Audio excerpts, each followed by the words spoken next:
and Lee penetrate the island of Han, elude the most sophisticated surveillance equipment, and crush an invincible evil army. Warner Brothers presents Enter the Dragon. The greatest Bruce Lee hit of them all. John Saxon, Jim Kelly, and Bruce Lee. This is Enter the Dragon. Rated R.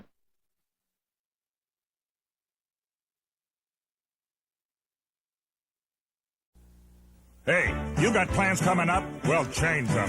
Rearrange them? Because right now you can get one of my large Godfather's pizzas for the price of a medium. No coupons, just say a pizza you can't refuse when you order and get a large for the price of a medium. Order one or a dozen, but say a pizza you can't refuse. Get a large for the price of a medium. Look, I run this deal past this date. I go to the poorhouse, so get off your duff. Now. Godfather's Pizza. Do it.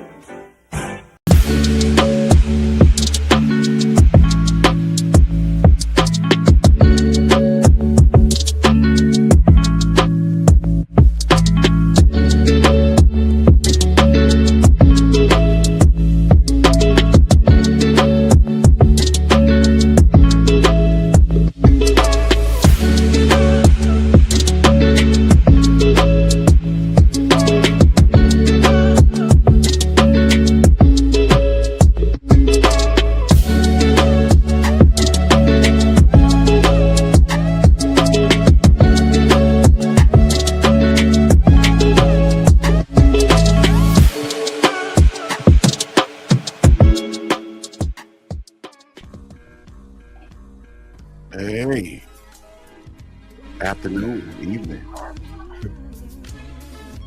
How's everyone doing today? I'm great. This is your host, Al. We're shooting the podcast, or the Donkey podcast, whatever you want to say it. I got Mad Villain Bistro. Shout out to MF Doom, Mad Villain, one of the dopest albums of all time. I got this idea from Omega Fresh, aka Big Nova, aka Brad from Heroes After Dark, because there was a video on their channel and they used it, and I said, you know what, there used to be something called biting back in the day. I said, you know what I'm gonna do, I'm gonna bite this from Heroes After Dark, because those cats got class. Now ladies and gentlemen, if you don't know who Heroes After Dark is, they are on YouTube. Look them up. It is a cadre of brothers, probably more than Wu-Tang Clan. I don't know how many there are. Yeah, we definitely deep like Wu-Tang. They are deep. I'm talking about Sons of Man, Grave Diggers, Wu, Old Dirty, his kids, all of them. Heroes After Dark got affiliates after affiliates after affiliates. They got Heroes affiliates over in Istanbul.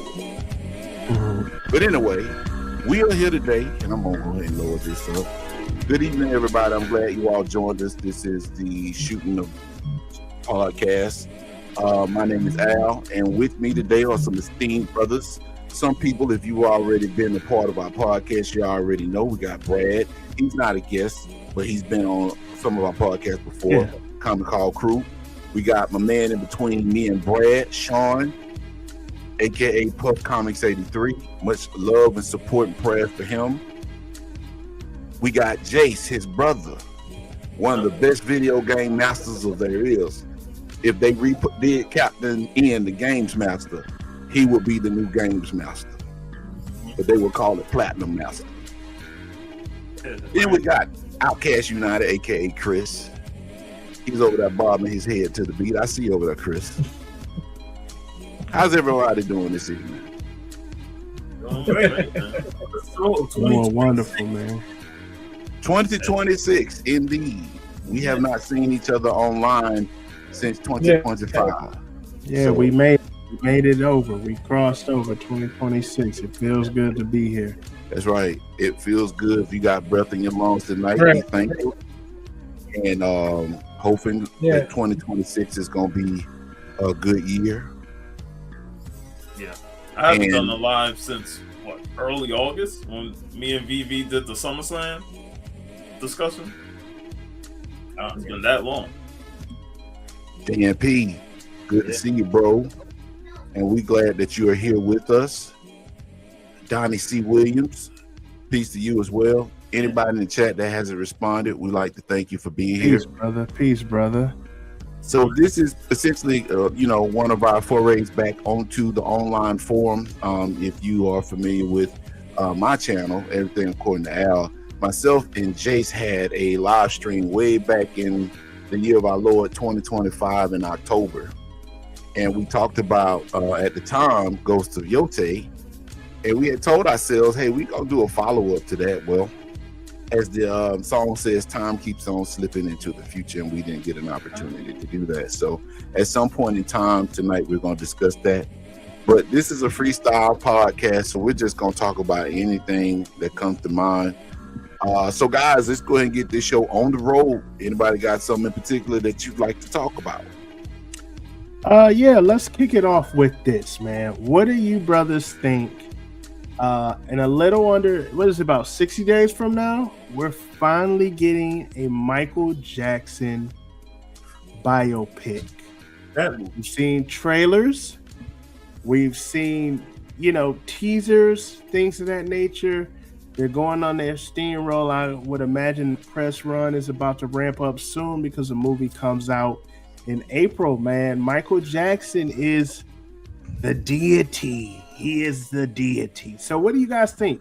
Michael Jackson biopic is coming out. I was a fan of the 5-Hour Jackson movie, the one they had with Holly Robinson, Pete, and Jason Weaver, and all of those guys back in the day. And I'm a huge Michael Jackson fan. So, let's open it up with that. Let's talk about it. Michael Jackson biopic. I'm excited. The second trailer really sold me on the daytime. The first trailer, it looked pretty good, but that second trailer, I'm 100 behind right now. I may even sleep. I may go to the theater to see it. Of all things, man, see Michael Jackson movie. Something that really don't do. But I definitely. I saw that discussion on Thursday. People talk about how they got Randy and the brothers and all of them. Like, how much time they going? Because unlike you said that the biopic, the 5-hour one, that how much screen time are they going to have with the Jackson family, and how much are they going to spend more when the Jackson 5? And they're gonna. I don't know. They announced the time limit, right? So to my understanding, they're gonna break it up into. It's gonna be 2 parts. So it's gonna be a first part, like up until Thriller, and then it's gonna be Thriller and beyond. So it's gonna be 2-part movie. And I think the other part's coming out next year. So it's gonna be 2 parts. Oh wow, I didn't know that. I didn't know that. Yeah. So then I'm assuming this pretty much is going to come from with the trailer. They showed the trailer, it looked like it's up to Thriller, and that's it. We ain't see nothing past beyond Thriller, especially bad. Exactly. So that's it. I did not know it was a 2-part movie. Wow. Me neither. Mm-hmm. Go ahead, Al. You was going to say something? Yeah, what I was going to say is it's close to midnight and something's evil lurking in the dark. That's what I was gonna say. Man, I'm with you, Brad. Man, I'll screw everything else, man. Michael Jackson is that dude, and I'm looking forward to that. Like, that's actually on my bingo card list for movies to watch this year, and not at home in the movie theater. I want to get the experience of watching that in the movie theater. I'm with you that Jackson's an American, I think it was an American Tale or American Story, had Lawrence Hilton Jacobs as Joe. Angela Bassett. Great job, Angela Bassett. Bassett is Catherine. Fun fact, the guy that played the teen Michael Jackson, the off the wall Michael Jackson, he was actually from Georgia. He was from a city called Warner Robins here in Georgia, not too long ago, not too far from where we live in Macon. And I think unfortunately he passed away a while back, but yeah, that movie was dope. It was dope. This movie should do the Men in Black to that movie that Flex Alexander did. I really was ready to choke slam him. That was terrible. Shame on you. You should have never. We should not bring that up at all. Like, that's been erased from memory. People been trying to get on Flex about that. I'm like, bro, we moved on from that. We ain't trying to remember. Right. Man, they paid Flex a grip and some gift certificates to Golden Corral for something, man. I'm telling you, man, that was garbage, boy. Whoa. But yeah, I'm looking forward to it, man. Like I said, I'm like Jace. The first trailer actually like made me raise my eyebrow and stuff. But then the one that they just released, about a week or two ago, where they had my boy, what's his name? He played in Fear the Walking Dead. That's playing Joe Jackson. I cannot remember. Domingo Coleman. Yes, That's that dude is he is an elite actor. So I'm sure he's gonna have some people pissed off, at him in that movie. So yeah, I'm really looking forward to it, man. And the fact that they got one of Michael's nephews to play him to try to get to as close as the feel as possible. Yeah, I think I don't want to put my eggs in the basket, but I gotta see more of it. But I would like to see that movie get some Oscar nods and stuff.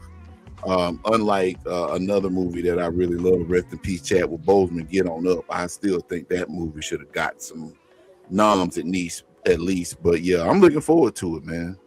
I really am. Domingo Coleman is actually playing Nat King Cole. Yeah. That movie is coming out through Lion Gates. So he coming back to back with him. Yeah, man, I love that dude, man. Fear Walking Dead. What was his character's name? Boy, he was this cutthroat. I cannot remember his name because it's been a minute since I watched it. Strand, that's what his name was. Strand. Oh my God, man, that dude was ruthless. But yeah, I'm looking forward to that one, man. Anybody else want to chime in on it? I'm looking forward to it, man. Yeah, like I think it's actually gonna be really good.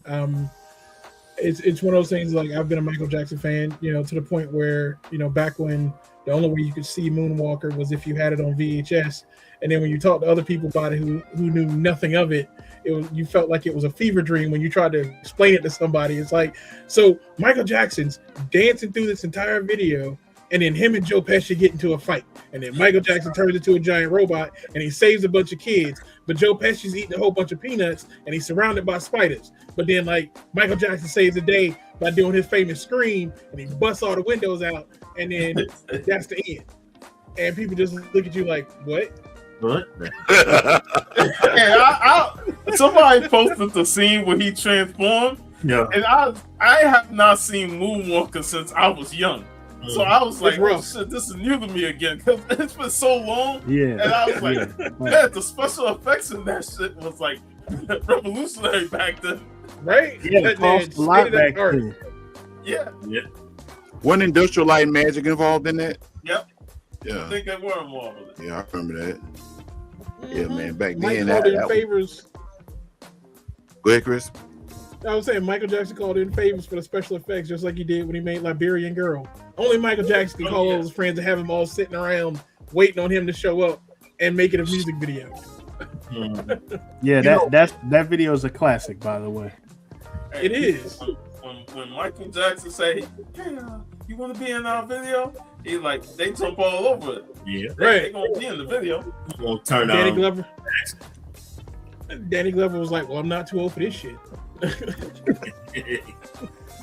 Y'all ever seen that interview? It's made its rounds on Instagram and I'm sure Facebook, where the guys were on a podcast and they were talking about how Michael Jackson was and his aura and stuff, and how he had people passing out at concerts and stuff, and they was talking about that man do a backflip and the stage explode or something like that. Man, they were showing clips of, when I've seen that. Yeah, that was really funny, man. Yeah, he was a one of a kind, man. I don't think we'll ever see in our lifetime, in the future lifetimes, an artist as polarizing as he was. That man could literally, like, this is a rumor that I actually saw, and I don't know how true this is. When he actually filmed They Don't Care About Us over in Brazil, they say the rumor has it that the crime bosses basically provided security for him while he was over there. Yeah, because the UN told him, the government was like, we can't guarantee your safety, and the mob was just like, we got you. Right. Damn it, bro. I wish I had that kind of pool. Man, This man Michael Jackson got real gangsters to perform in the video, bro. Oh yeah, Right. for sure. Like, how many other people can call that as a claim? Like, come on, Michael Jackson just like, no, y'all don't want to fight, dance with me, and they were just like, okay. And everybody dancing unison. Mike could have every authority figure, you know, from the police and all that stuff. They have them run with him. Yeah. Like, and trust me, I know all this because my mom had like 6 Michael Jackson tapes. Like she recorded everything. So I saw all those videos and all the Michael Jackson specials. And Michael Jackson was a force. He was a force. What up, X? What's happening, X? How y'all doing? Doing great. Doing great, man. I know the soundtrack. The soundtrack better be #1 on the Billboard. You know, I'm pretty sure when that movie comes out, man, every last one of his albums are probably gonna recharge. Oh yeah. So speaking of which, since we're on the topic of Michael Jackson, what are you all's favorite? Like, what's your favorite album that he's actually done? Off the Wall for me. Off. Yeah. Yeah, Like, I gotta I go with the always shoulder was a lean. fan. Yeah. I don't have a favorite album. No. I got to go off the wall. I think off the wall too. Man, the feel, the lush sounds for as far as a Michael Jackson solo, off the wall. Group though, Triumph, the Jacksons, masterpiece. I haven't listened to any of their group albums because of all they Can I say Moonwalker? I mean, because legit, like Moonwalker, the soundtrack to that game was dope. He had that was tough, you know. Yeah. Yes, you can say Moonwalker, sir. That's my favorite. Okay. Can't beat Smooth Criminal. Yeah, I lean towards Off the Wall. At first, you know, when growing up, Thriller got played so many times, ad nauseum. But then when I look back and listen to Off the Wall, it was a much better album. Both albums are great in their own respective ways, but Off the Wall musically is just better. And one of my favorite songs on it is I Can't Help It. Like, oh God, bro, that song is just, I could listen to that song over and over again and never get tired of it. Written by Stevie Wonder, by the way. Right. Yep. Yeah. And when you said Triumph, I love Triumph, but Destiny is right there with it. You know, like Destiny is the Jacksons Off the Wall, and Triumph is the Jacksons Thriller. You know, when you look at I can see that. You know, Triumph has some, man. I can't think of a skip on Triumph. The whole joint, right? You can ride the whole thing out.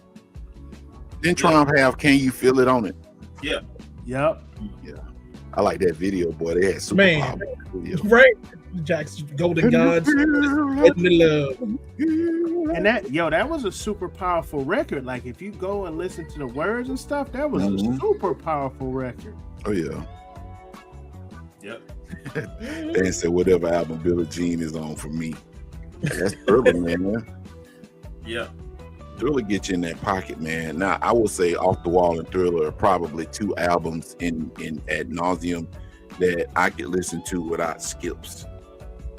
It was only 8-9 tracks. Right. They better be Right. No, but yeah, man, there's some albums out there that's got 8-9 tracks, and I can't get through them all the way, man. Like, no, bro, I got to First Bone CD. Well, their first big CD, 8 tracks. You said Bone? Yeah, that first Bone CD, it only had 8 tracks, and you only listen to 3 tracks. That's a fact. No, that's a fact. Yeah. The It fact went to that that they East put a lot 99. more, they put way more effort than just 8 tracks. You know, you buy a record, you listen to all 8 tracks of it, and it's like, damn, that was some good ass music. You know, you can run it back, and 4 minutes and 5 minutes. it's not really a skippable song. There's some long songs on there, man. 4 Yeah, 5 some LP extended remixes. Like, I mean, Mo Cheese. That's the best song on the CD to me. Ain't gonna co-sign. But for me, Thrill is my favorite one, man. And I'm gonna tell y'all the truth. The Invincible album has grown on me over the years. Because that comes with age. That comes yes, with life. You know? It's as you one of grow the up, things. get older, it hits you different. And let me just say this too. I mean, since we're on the topic of music, and I have to be very transparent with this, I am a huge fan of A Tribe Called Quest. I love them boys with all my heart. Oh, me too. But when they came out with Beats, Rhymes, and Life, I was not in tune with that album because I was accustomed to Midnight Marauders, Low End Theory, and People Instinctive Travels. When they flipped the style up, I think they did it too abruptly instead of just trying to smooth it out. But I can say now I could listen to that album more objectively than I did back when I was in my early 20s or mid 20s or whenever that album came out. I bought that album. I was working at an arcade. Know what I'm talking about. Shout out to Lance Castleman, rest in peace. But I worked at arcade, man. Third key, you know, I thought I was doing something because I had keys to a store. And there was a Camelot Music right down the strip from the arcade. I opened that morning, man. I went down there and bought Beats, Rhymes, and Life. Came back up there, the boom box at the arcade. Man, I listened to like 4 albums, and then this dude just came in out of nowhere to play Mortal Kombat. I said, "Hey, man, you want this CD?" He said, "Yeah." And I just gave it to him. Oh wow. True story. You gave up I thought I never heard Al say he gave up Tribe. Man, I gave up A Tribe Called Quest album that day. God's my witness, man. But I can listen. It was a single. I guarantee you, what turned you off from that album then was the single, because that joint for me, the joint with Faith Evans, I was like, talking about Once Again. Was that Once Again? No, I think it was Stressed Out. If I'm right. Yeah, it was Stressed Out. Yeah, it was Stressed Out. You're right. I wrote with Stressed Out though. It was a good song. But man, at the time I wasn't stressed out. I wasn't either, but I still rode with it. I couldn't rock with it, man. You know that the sound that was Future known as the Umar. That's what the sound they used on that album, and it's like I'm used to them jazz samples and stuff. You know what I'm saying? So it's like, golly, bro, that album was disappointing. But yeah, it was disappointing. And one of my bigger issues with the album was too much consequence. Yeah, they were trying to put him on big. They trying to like move Fife to the side and elevate Consequence, and I was like, nah, bro, give me Fife Dog. Yeah, no, that consequence is like, you know how a good team just keep giving a player a ball. Yeah. He gets a little 22 points, a little 25 points, but you be like, ooh, that was nasty. I don't know if I really care for that performance. That's kind of what it was. For that, but Al, what do you think about the final Tribe album? They all came together post Fife's death. What do you think about that? I loved it. I thought it was incredible. First listen, I was like, oh shoot! Like the first time I listened to it, sometimes y'all let me know if this is when you listen to a new piece of music, whether it be an album or a song. Sometimes I have to listen to it. Oh my God, Remo! Hey man, Remo, you look like you just woke up. Wait a minute. Happy New Year, man. Remo, you looking so distinguished. Like between you and Sean, y'all have an IQ of 237. Man, yo, I seen the Mitchell brothers on here, and I was like, yo, I gotta jump up on here. And I'm like, what would it be like, bro? I was like, hell no, I got to jump on. Speaking of Tribe, you know, he got that Q-tip going right now. Yeah, man. This is my barber's doing. Like, he was like, I ain't cutting your hair. Cause he grew his hair out and he got braids. So he was like, nigga, you got oh.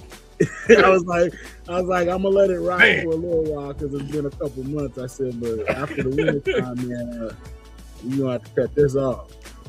It's great to see you, Remo. I was hoping you pop on, man. It's good to see you too, Sean man. You up, bro, for real. I done missed out the last few, and I seen Jace on here going in, and I was like, I missed it. I had to watch the replay, and I was mad I wasn't on there with him.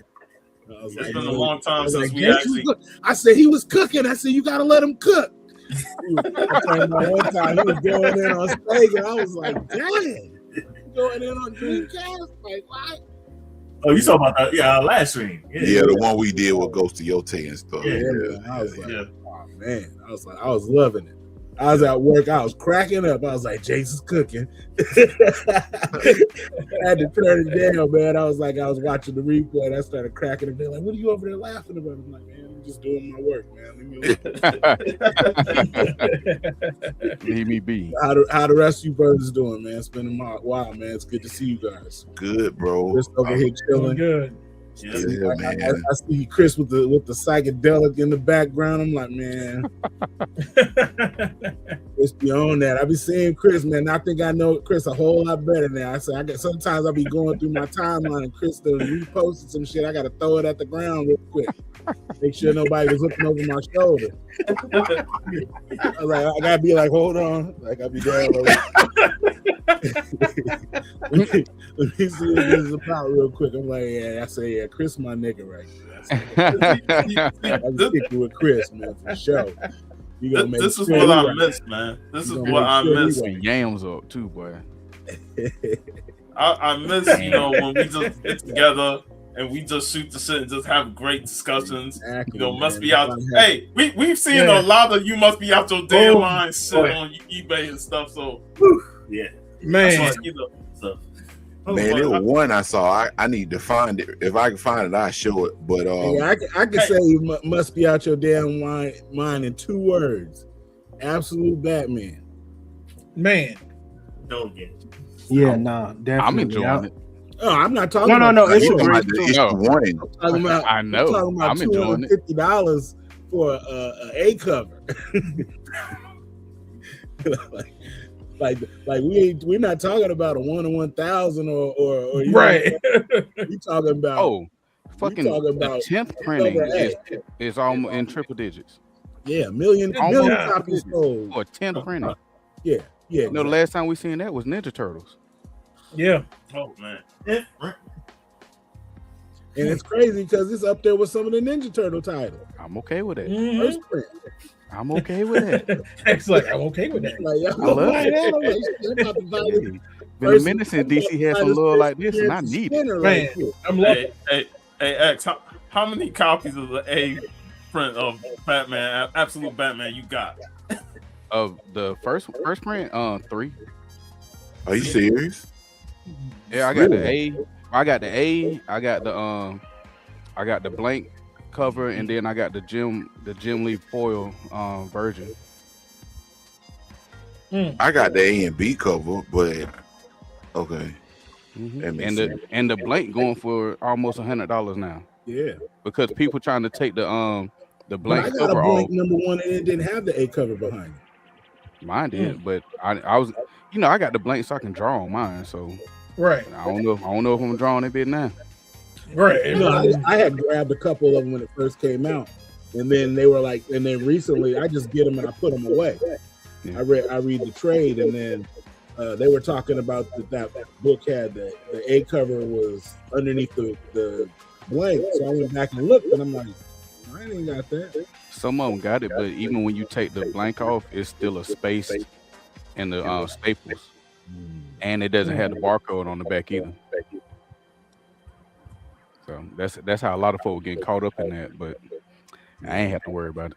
Speaking of which, Brad brought up something that we can discuss. Since we're talking about Absolute Batman and stuff, and current comic book reading, collecting, and all that matter. Like, what are you guys buying and stuff? Because I know I haven't really bought no new comics in over a year, like since 2024. So, what you guys been up to when it comes to the comic book buying, reading, and stuff like that? I'll go first, but before I say that, let me answer Brad's question real quick. But when I first heard it, man, I had to really absorb that album, that Last Tribe album. But I love it, man. It's a lot different from the previous outings and whatnot.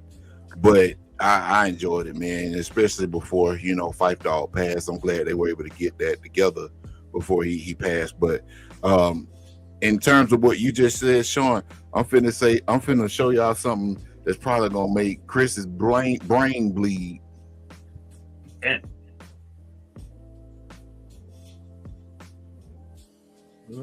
Blow up the screen. Yeah, I'm gonna blow up the screen. I ain't done this in a while, y'all. It's Yeah, we're rusty. It's out. You, I am surprised. Wait a minute. Not Al with Superman books. Al bought a Superman comic book. Multiple. What? Multiple. That look like a stack there. No, but that Absolute series, man. Hey. Man, it is. Oof. The Absolute series is great. Hey, I'm loving it. Hey, show each cover. Show each cover. You know what, man? This thing got me going backwards. Hold on. He trying to fly through it because he don't want nobody to see that Superman on this page. Yeah, right. You know what? Thanks to you, man. I am not ashamed. This book is fire, bro. I'm not lying. Man. I mean, I collect Absolute Batman. Yeah. Y'all know I hate Batman. I'm sorry, Superman. Wait a minute. But I was gonna say I ain't never heard you hate Batman. No, I got him confused. Hey, after reading Absolute Superman, now he hates Batman. He like, no, I don't, because I collect Absolute Batman, Superman, and Green Lantern, and I'm still on the X-Men and stuff. But when I tell y'all that Absolute Batman is the business, all of them are good, but that Absolute Batman is the business. 1,000%, 1,000%. Real talk. So I don't read DC, and I've been reading, and I'm like, man, I needed that. The hype is real. If you have not read any of those books, if you're in the chat, you might have been curious about it. The hype is real, man. Get the trade. Get the trade. They got the trade. Yep. The trade's out right now. Real quick, I got a story. So I know y'all remember when the Akira Batman, Absolute Batmans came out for the New York Comic Con. So I had a buddy there, and he got a stack of them. So I think we got them like Thursday afternoon, and I'm over here. I'll sell them for $90 a while. Had 3 in my box. Somebody hit me up. They like, let me get one. I'm like, I need 150. They paid me. Man, that book worth about $600-$700 now, and I only got 1 left. Yeah, and I had like 7 at one point. That's why I don't sell shit. Wait, if you go back to my Instagram page, I might have took it down, but man, I was pumping them things. I'm like, I got 7. But you still hit me came up right now. Yeah, no, most definitely. So you all right? Yeah, most definitely. And I'm gonna take don't get FOMO now. You had them, man. You got one. I keep it. Just keep it. Keep that one underneath your hat. You know what I'm saying? And my buddy go to CGC and he was like, man, this might be a 9.9. But I'm like, nah, I don't want to get no books graded. I ain't. Yeah, whatever. We're just gonna keep that bitch so it don't get bad. Yeah. Guarantee it don't mess up. Yeah. But the beauty of it though, I'm pretty sure that book ain't gonna it's not. I don't believe it's gonna hold its value like that. It more than likely is gonna drop over time. But yeah, at the present, man, get your money up, bro. I ain't mad at you. Listen, I there's just don't one think way. it's gonna go that long. That's the only thing with me. I think it's gonna run its course story wise, and then that's gonna make them even more valuable because they're gonna stop.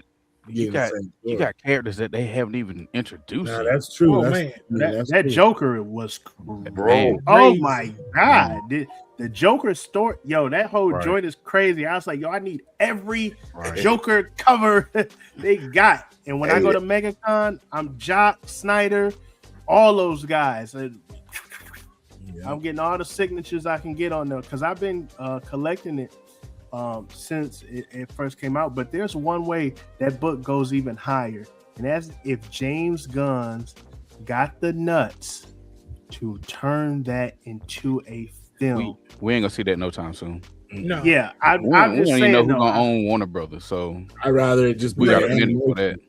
Yeah. If Netflix get it, it won't even matter if it go to the movie theater because it only be in there for 17 days before they pull it and put it on streaming. So that'll defeat the whole purpose of making a movie. No, that's a fact. That's a fact. That's a good one. That's a fact. I mean, I think it'll level out, but I don't think it'll drop. I just don't think it'll keep going, pushing past, but until something else happens. But I never thought this would be bigger than the quarter hours. Yeah. I didn't think that. I didn't think it'd be bigger than Hush. I didn't think it'd be better than Under the Red Hood. Like, I mean, it's so many issues in, and it's getting better. That's the thing. It's Yeah, better. You know? That story arc with Bane was bonkers. Man. Yo, I was just about to say the action is bananas on that. Yeah. Well, that I joke, just like that he's and he's still here. I like his story on there. He's still here. The Joker, hey, motherfucker, kill me. Don't put me in no damn jar and show me how you offer everybody. No, kill me, bitch. It's just the simple fact that don't you RoboCop to me. The way and I mean, you know, I'm not like I'm familiar with Batman. I've bought a few of the previous, like, you know, Dark Knight's Metal and all that kind of stuff. But just the way that they revisited and how they changed up Killer Croc and Two-Face and how they actually gave them their personality of who they are, but they went a whole totally like the Penguin. The way he did the Riddler? Boy. Right. What? Man. I mean, the whole Absolute universe, when you look at it from the entire standpoint, that this is literally a universe created where there is no hope because it was entirely created in Darkseid's image. Like, not just Superman and Batman's comic books, like Wonder Woman, her being the Princess of Hell, being raised where even the word Amazon has been erased from the vocabulary, so she wouldn't know where it's coming from. The psychedelic aspects of the Martian Manhunter comic book feels so much like you're reading like a 70s acid trip at times when you're going through that comic book with the way the colors pop. It's and like then, Silver Surfer Black. Like, right. And then the whole take with the rogues, with the Flash, and the aspect of how they're doing it, and it's like they're moving it all forward, but they're not worried about creating a Justice League, even though there is that evil Justice League there. But it's one of those things that when DC Comic relaunches stuff, just like with Marvel, there are certain characters that you know eventually gravitate to each other. You know a Justice League is originally going to form, and this is what's going to happen. But with the Absolute Universe, it's like, yeah, you got your Justice League, but it is nothing like you were expecting. Right. Like, nobody was looking for Vandal Savage to be shaking hands with the Joker, you know what I'm saying? And the Joker to be this smooth businessman that basically talk circles around Bane and convince him that this is basically making it an Inception kind of thing where Bane was basically coming out of everything and this is a good idea I just had. Like, and the Joker's just sitting here smoothly sitting back. He's essentially doing what Batman has always done when a battle ensues. He's always in that background command chair playing the field without anybody really knowing what his next move is going to be. And they've got the Joker doing the same thing now, and it is just amazing to watch all unfold. But you know, one thing I love about this, and like I was against Absolute Batman at first when I first heard of it. You know what I'm saying? I started thinking about it after I read the first 5 issues. You know what I'm saying? And I was like, normally when they bring out something new, they're like, "Hey, look, we're trying something. We hope it sticks. It's this, that, and the other." Blah blah blah. Woo. They told everybody off the rip, like, "Hey, you need to get Absolute Batman. Like, you ain't no try it out. You need to read this, and this story is going to have you hooked." And I'll be damned if that shit ain't got us hooked on it and brought out everybody else. Like, y'all know I don't like Superman. Y'all know I don't. I'm sorry, Chris, but you know I don't like Superman. But the shit they doing in this trend of different thing. Yeah. I started reading the Flash a long time ago, and Al will tell you I was hooked on the Flash with Rebirth. You know what I'm saying? But shit they doing, and it all, like, whoever was behind this thought process, not whoever wrote it. Kudos to all of them, but whoever sat down like, hey, you know what? What if we did this shit right here and keep everything else going? You know what I'm saying? Because they got volume 3 of Batman still going. They got volume 4 of Batman going now, which is what, issue 6 now, I think? Something like that. Yeah. But they got all that going on top of this. Yeah, this ain't even the same thing. Right. And you know it's about to come to a head during the whole DCKO. The Absolute Trinity is about to enter the battle against. So it's like the regular Superman and Wonder Woman and the rest of them are gonna have to face off against Absolute Batman, Superman, and Wonder Woman. They ain't ready. Right, like I love the original DCU, but Batman they only want to see Alfred. Right, like this ain't Alfred, fight Lois Lane. Man, Lois Lane a killer. I'm a fan of the axe though, for real though. You got to admit the chest axe is pretty dope. You know, like he pull it out and he just like, nigga, I don't care. He done. Like, I'm done with this fight. You getting chopped up, bro. See, this the grimy Batman that we needed. Yeah. Right. Like, him pulling that axe like is breaking bones and stuff. You know, like, oh, I get to break your arm. Okay, cool. It's just like Voltron.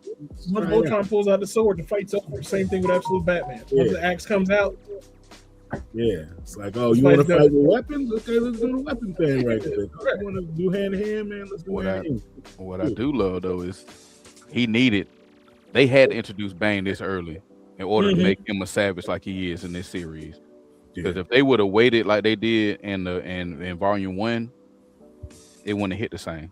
You know, it dropped Bane quick. I was like, okay, it was like Mr. Freeze, and it was like, oh shit, Bane already? Like, damn, like.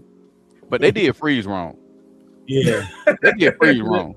Like, yeah, they didn't give him no shine. That motherfucker probably had what? Five panels. Yeah, I was gonna say 5 panels. Yeah, and 2 covers. He was done. They said, "Oh, I knew you were gonna do that." Pop. Yeah, fight's over. But Bane, I think they did that because they don't really have like he's not been like anywhere like, you know, like ain't nobody. He's like it's too much of a jumping off for him. You know what I mean? Like these other characters are still fresh in people's mind. The fuck they gonna do with Hush? Mr. Freeze, you know what I'm saying? And if they get to Tommy Elliott, it's gonna get because Hush was already an animal anyway, right? But if he was an animal and he was rich just like Bruce Wayne. If you take that away, and he just a street nigga, and he's still pissed off at Bruce Wayne. He gonna be the DMX of Batman's Rogue Gallery. That's what that's gonna be. He gonna be just out there kill everybody. Let's go give it to you. I can see that issue going for big money. I know once people spin back around, what was Bane, issue 9 or 10? Somewhere around in there. But I think you know, long term that's gonna be one of the ones that hold up. Again, the action was phenomenal. Yeah. Was it 9 or 10 or was it 9? Yeah, just the A cover though. Just the A cover. Yeah, it was. I think it's 10.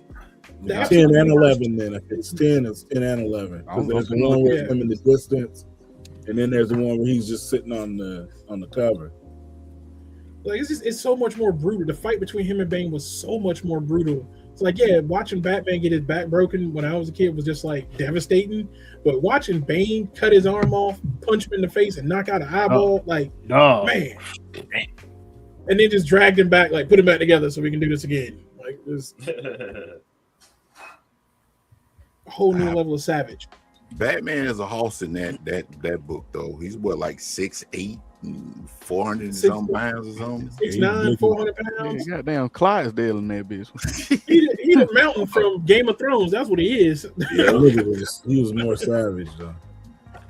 Hey, you know, that's why it's interesting hearing you guys, you know, talk about the Absolute Universe and stuff, because I've seen some videos where people talk about it, but I just felt my interest in comic books in terms of modern stuff just fell off a cliff over this last 2 years.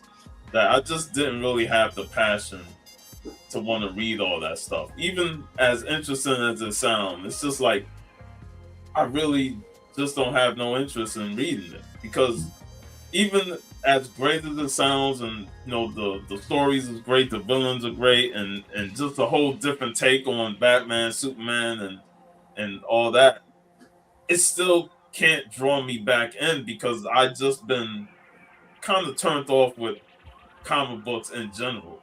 You know, I just been reading some of the old stuff that I have sit here and I haven't read, you know, that I bought offline.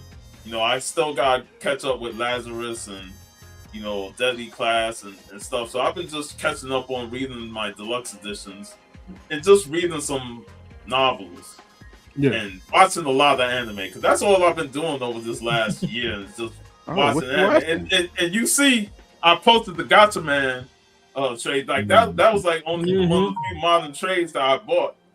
And I was like, because I've been watching nonstop Gotcha Man over the last year, and just reading some mangas. You know, I've been reading Chainsaw Man and Word. Yeah, yeah.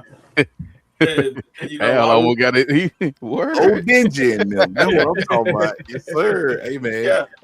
And shout out to Sheena, Melon and Margles. You know, I won the giveaway, and that was one of the books she sent. And I liked the first book, so I got the next couple volumes of it.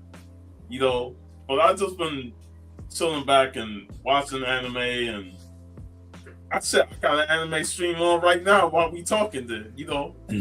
So I think I mean, I'm up to go watch me some Gotcha Man. Shit. Now I was just gonna say with comics, I think what was been happening over the past 5 years, they've been taking like beloved heroes, beloved titles, and they just been tanking the stories, man. And, Yeah, because we they just starting been shit like, over. Yeah, They won't ever just let it ride. Like if you tell a bad part of a story, fucking push through that shit and Just get keep back it to moving. the good shit, man. Yeah, no, most definitely. I think that's what's turned a lot of people off trying to read and give, the Spider-Man a chance and then this and that. And, like, man, listen, I'm a Black Panther fan, man. I done sat through some bullshit stories since maybe Coates. This new Ultimate Black Panther was pretty good for the most part, but I think it was just a bunch. They was dropping a bunch and they was just breaking on the stories. But the indie titles, like Image came with some shit. Like, yeah. But The that's been Image thing for a minute now. yeah. They've been coming out. I mean, it's been a minute since it ended, but They're coming out like no limit. They be Right. releasing all kinds of shit. And you just like, what shit? Glad you brought that up. Since we're on the topic, I'm sure y'all probably have seen this. Yep. Where and if y'all memory serves us correctly, did we not do a live stream about this on the Comic Call some time ago? We did. We talked about this pretty much in detail, man. And what you all are saying is pretty much what Jim Lee is talking about. Like the reboots constantly, you taking it back to volume 1 because you got a new writer instead of continuing it like i.e. Chris Claremont did back in the day with X-Men.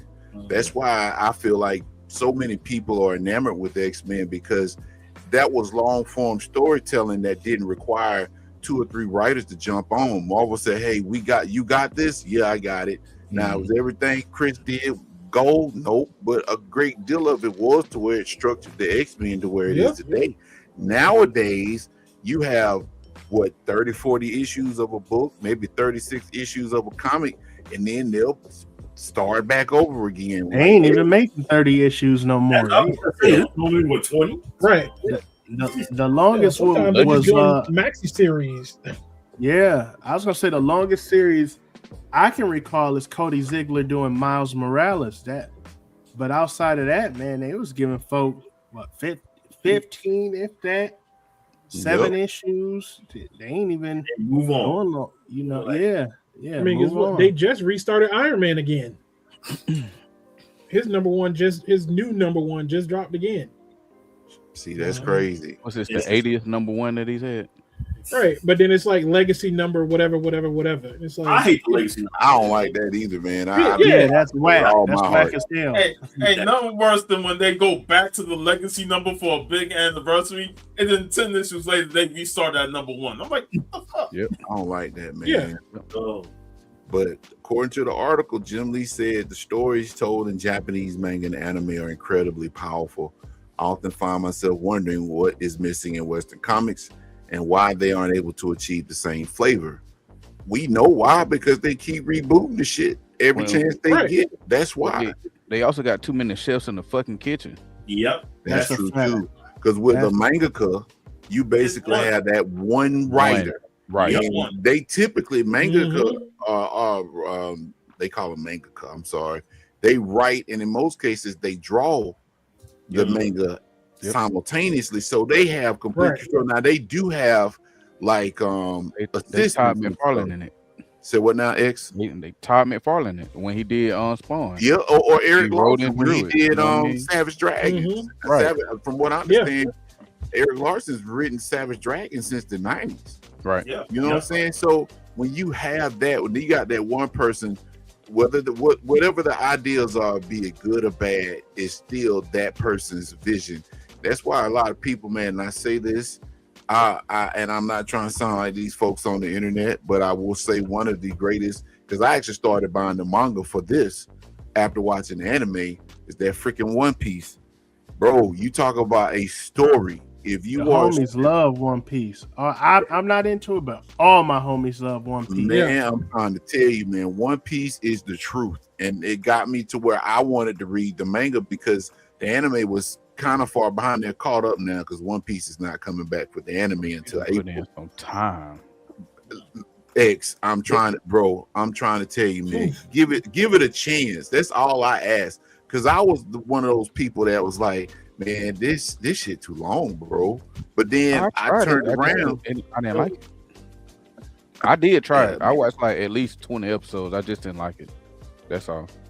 I got you. But I'm gonna be honest with you, man. It gets really good after this one. I ain't gonna be frank. I mean, I liked it from jump, but the story really gets to cooking after around 30 or 40 episodes. But that's the biggest problem with American comic books, bro. It's not consistent. They can't keep a person on a book and let it ride to where it has substance behind it. I'm gonna give you an example. Jonathan Hickman came with the funk a few years ago with the Krakoa era with X-Men.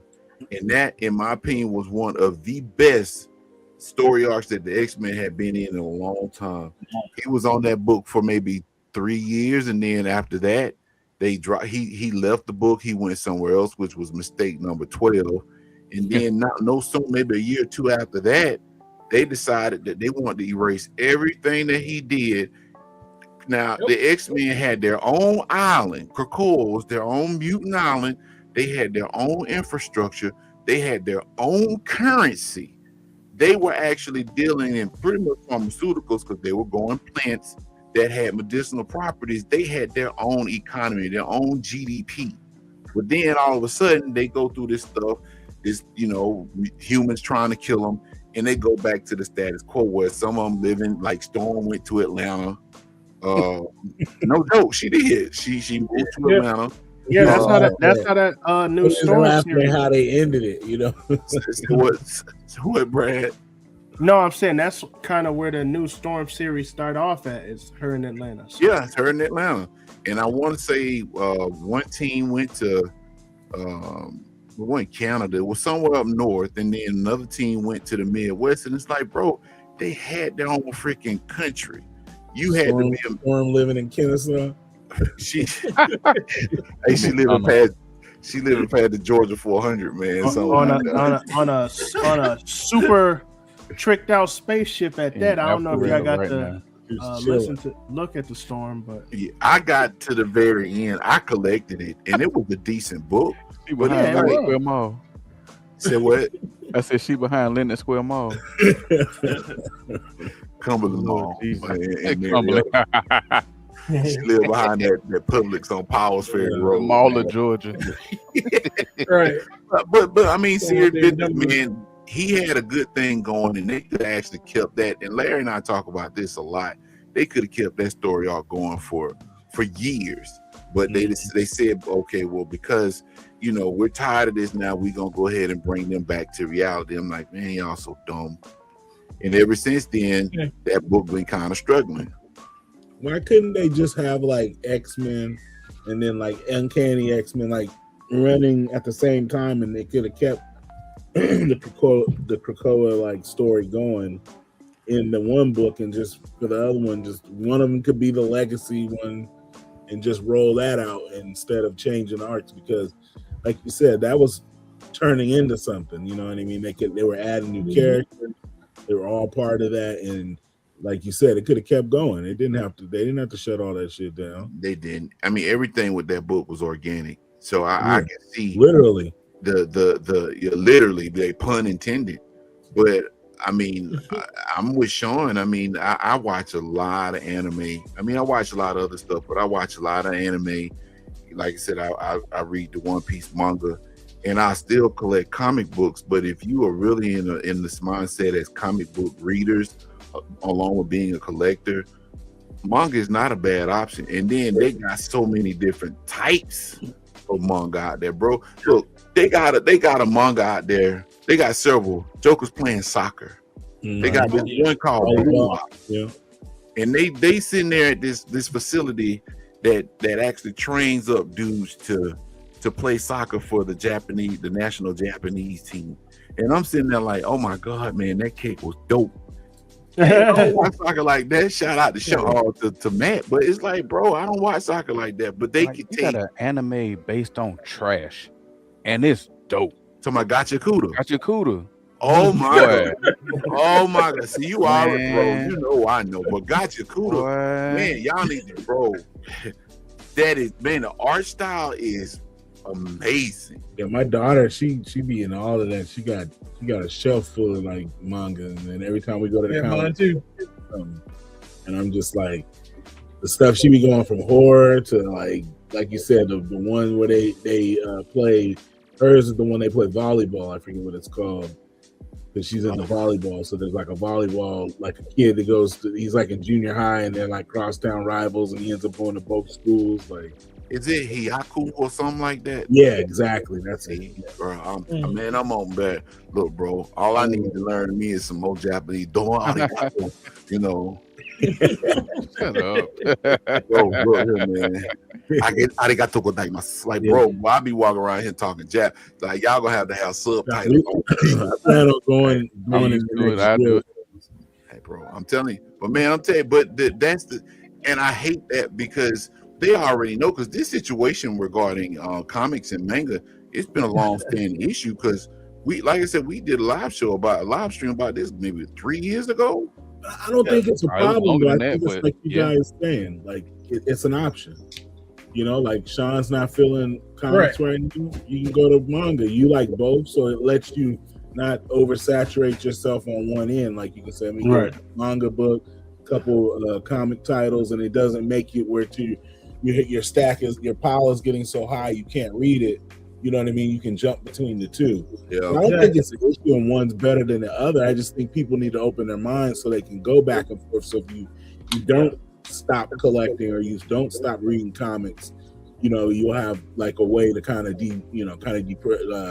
deprogram yourself after you've read like a run, and you're like, oh man, that was heavy. Let me read something else so I don't jump right into something else and fry my brain. You know, right. Kind of like a palate cleanser.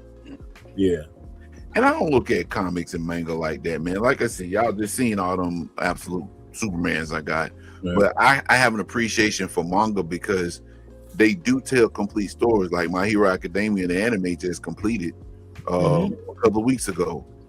It's complete. I can go back from season 1, watch it all the way. And I mean, if I collected the manga, I could do the same thing. I could read from volume 1 all the way to the last chapter, and I got it. You know what I'm saying? Hell, Dragon Ball Z, same thing. Can't wait. Boy, oh my God! You know that's super coming back, bro. Galactic Patrol. Been 20 years, sir. No, it's been. No, it ain't. I think it's been like almost. It's about 10, 11 9, years. Though. Yeah, because I think Super came out in 2015 or 2014. The final. I forgot what year was the final of Power Tournament. I think it was like 2015 or 16. Turn up Palmier, that doggone Jiren. Yeah, that TOP was still young. It felt like yesterday when I was watching that shit. Time is fun. Hey man, I can't jump on. I remember my little cousin used to be watching it all the time. It didn't feel like yesterday for us because we still feeling for that watching shit. All that stuff, you know, when it was coming out. So it makes you go back to it. That damn Jiren. It stopped on a cliffhanger, right? Nah, actually. They ended it. Yeah, they started they went to another story arc, but it never got put to anime. They just stopped anime altogether. They ended it basically talking about you want to train like they normally do at the end of every arc. Pretty much. They left it open to go back, so they're supposed to be coming back with the story that they left off a few years ago from this dude named Moro. And then Granola. Yep, Granola. You know, all the Dragon Ball characters got food names though, man. Kakarot. And you got Frieza turned into a nigga. Oh yeah, Black Frieza, boy. You talk about it. You talk about that joke being racist, boy. He done turned black. I'm talking about you done sat here and monkey this, monkey that, monkey this, monkey that, and then your strongest form is a monkey. Shut up. Yeah, You know that's so crazy, man. He is ironically racist because it ain't like he's supposed to be racist, but he actually racist. Monkey. You monkey, like what? Monkeys. I tell you, man. But yeah, man, that anime manga, comic book thing, man, and that's a good point you made, Remo. Just to have enough options. I love it, man. I ain't gonna even lie. Like X said, that Gachakuda is amazing. I'm gonna have to look that up because, yeah, I've been reading the season. trades of different. I'm reading the Absolute Batman and then the Rook stuff from Image. You know what I mean? The what do you call it? Like I just went blank. Geiger. You know what I mean? I've been reading. Geiger. Geiger. Oh, Geiger. Yeah. I was collecting Geiger, man, and I kind of fell off on it. You were, yeah. Just get the trade, man. Get the trades. It's like You 2 or remember we 3 were of collecting a silver coin too? Yeah. Silvercoin ended though. Yeah, I know. I'm just saying, like, there's Geiger so many keeps different going, man. I'm images behind that came on out. Geiger. Oh yeah, Sure. man. The Deviant was pretty good. I don't know if y'all read that about a Santa Claus serial killer. Oh yeah, Pretty good. Oh, I missed that one. That was on Image too, right? If I want to see Santa Claus serial killer, I'll just watch Silent Night, Deadly Night. Yeah. I heard about that one. Yeah, the Deviant was pretty good. Yeah, they got some good titles, man. Like I said, they got that whole horror thing. Then they got the Ghost Machine stuff. Like, you know what I mean? Like they have some. But going back to what Al, when you were saying about like, or X, when you were saying like Todd McFarlane and making Spawn and stuff like that. But that's kind of with these artists with these Kickstarter comics. Like, it just has to, like you said, the stories have to be good where people, latch on with that character. Like, they have to draw it good and pull people in, and then the stories have to be good. And then you'll get the same thing. Like, people only go to like DC and Marvel because they know the characters. Right. But like you guys said, if it's not good, it discourages them. And then like Puff, I'm not even gonna read it no more. But Image is putting out new titles from new, it's also the different community artists with and writers. So that's why it feels like no limit, because it's all these different albums dropping. Yeah. It's like, well, let me.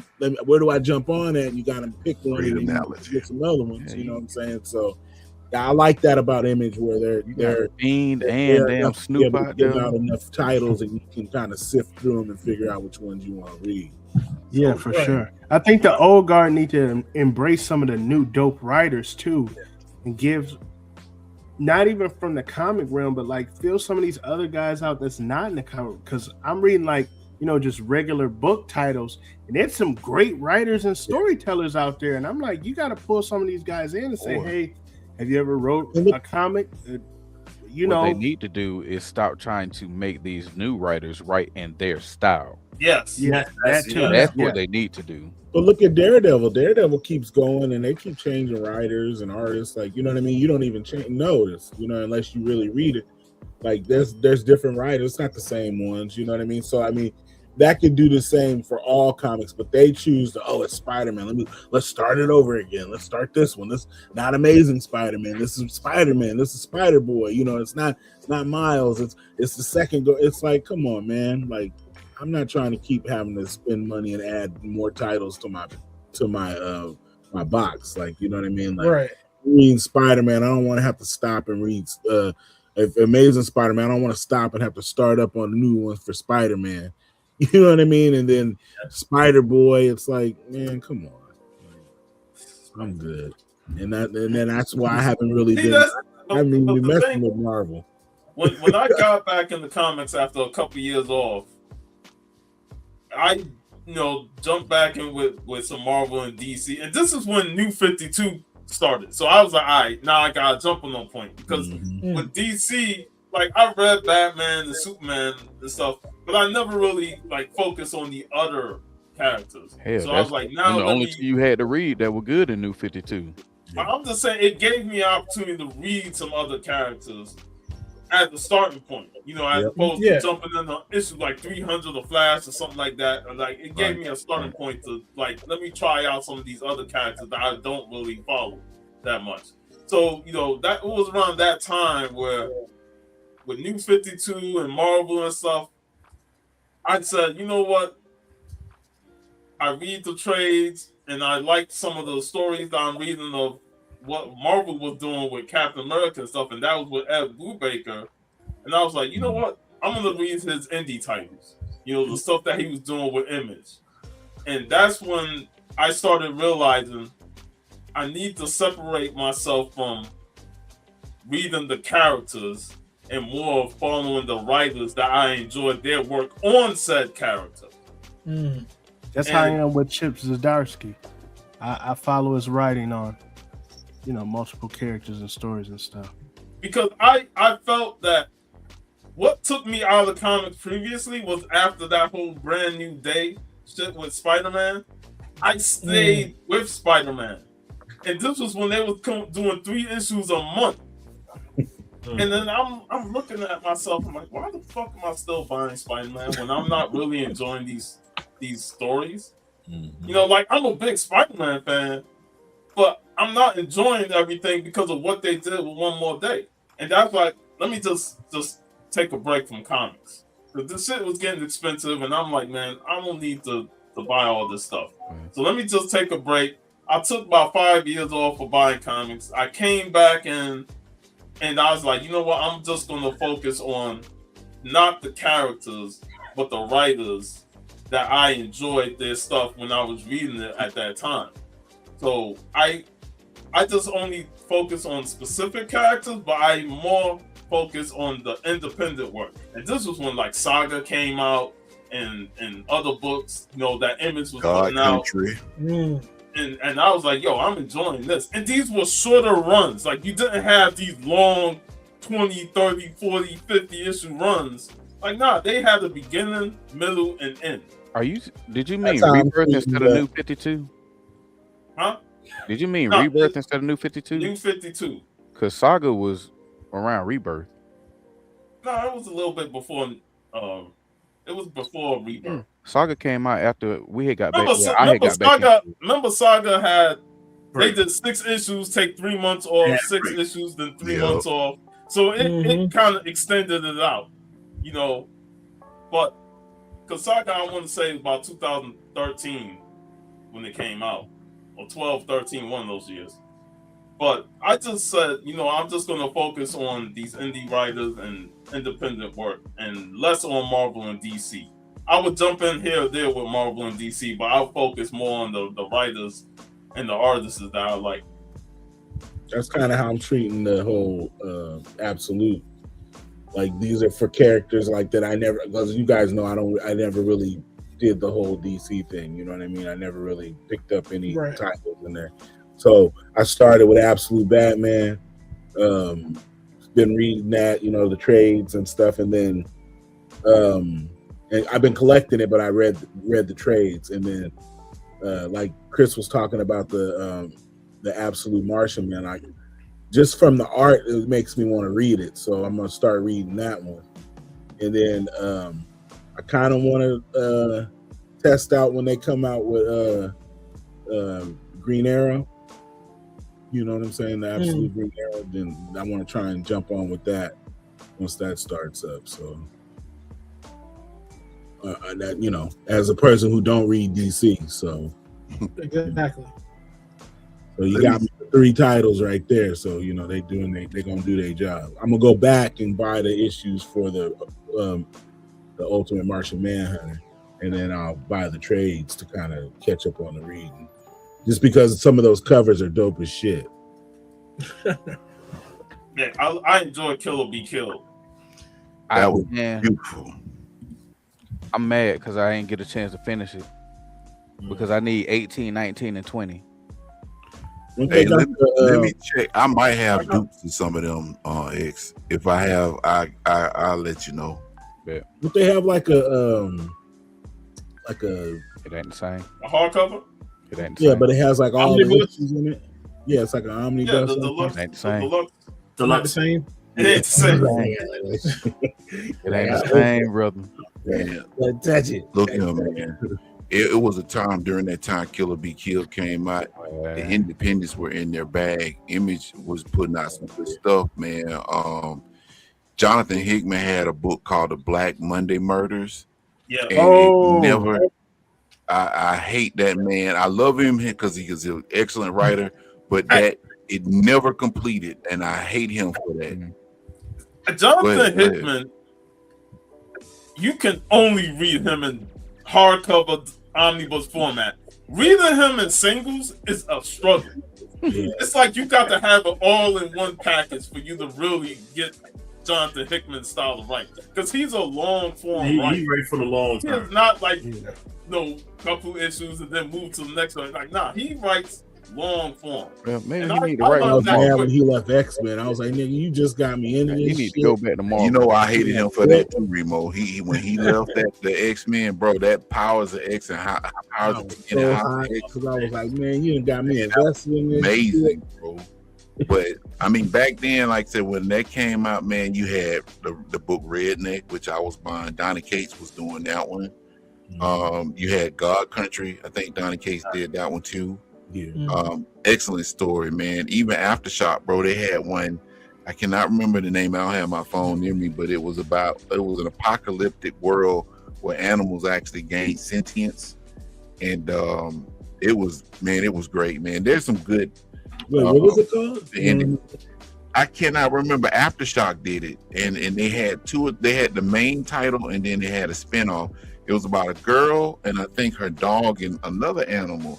And like I said, something happened on the planet, and animals actually gain intelligence, and the ability to speak. It was really good, man. But I can't think of the name because my phone's somewhere else. But yeah, man, them indie books, man, at one point they were really in their bag and they were putting out some good stuff. I have no problems reading indie. I mean, I'm a Marvel guy, but I don't have no allegiance, bro. I mean, I've been reading DC because Firestorm and Shazam got books, I enjoyed his Marvel work, and then I jumped over to read his independent stuff, and that's Rick Remender. His Uncanny X-Force and Uncanny Avengers was top tier stuff, man. Love Uncanny. Uncanny X-Force was like a whole another world when it came to the X-Men, with them bringing back that Black Ops style X-Force team that Wolverine led prior, and I love that. I love his Uncanny Avengers was great, and then it got a bit stupid with the action storyline, and I was like, yeah, you could tell like he was writing on his way out. He just wanted to deal with that whole event. And then I love his Deadly Class and Low, and a lot of his independent work. So a lot of that stuff that he did with Marvel had me reading all his independent work that he did. Didn't he do Kill or Be Killed? That's Brubaker. Ed Brubaker. You talking about who did Why the Last Man? That's Brian K. Vaughan. That's see, I can't get his. This is the K. Vaughan. It's amazing how they fucked the show up for that. Hey, that comic I was talking about is called Animosity. It came out. Okay, I remember that one. I remember that. Animosity was a great book, man, for real. But yeah, there was a few other ones I can't remember. I had to Google that because that was getting on my nerves. But yeah, man. Didn't Aftershock do one that was kind of like the League of Extraordinary Gentlemen? It was like John Henry and like Annie Oakley. It was like Future Figures or something like that. I forget what the title, but it was by Aftershock, and I only picked it up because I found like the first 2 volumes like at a discount bookstore and snagged them because it was just new comics to read, and like fell in love with them. Like Aftershock put out some really great stuff. I hadn't heard of that one, man. It's the game, and it's crazy, man. Even with the way the market is with comic books now, man.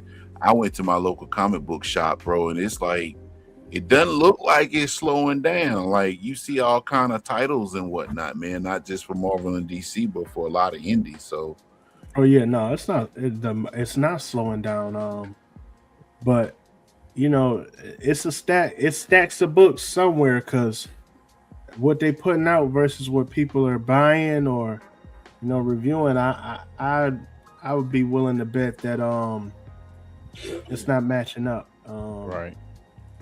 I personally don't think it's matching up.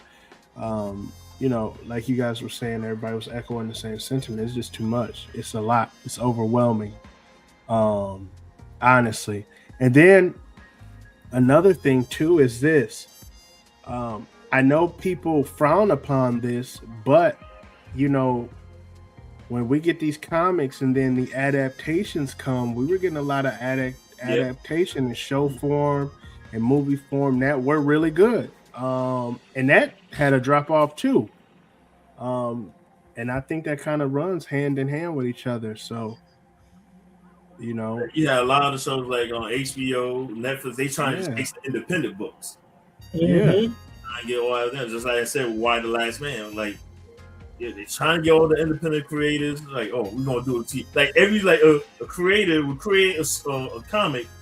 He also make sure. Oh, I get a TV deal with alongside it. So yeah. I think when they do stuff like that, like and they get these titles and they option them or whatever, I think what I do, I don't pay too much into it because it's a quick fix, because I don't feel like any book that has been optioned should have more than 50 issues.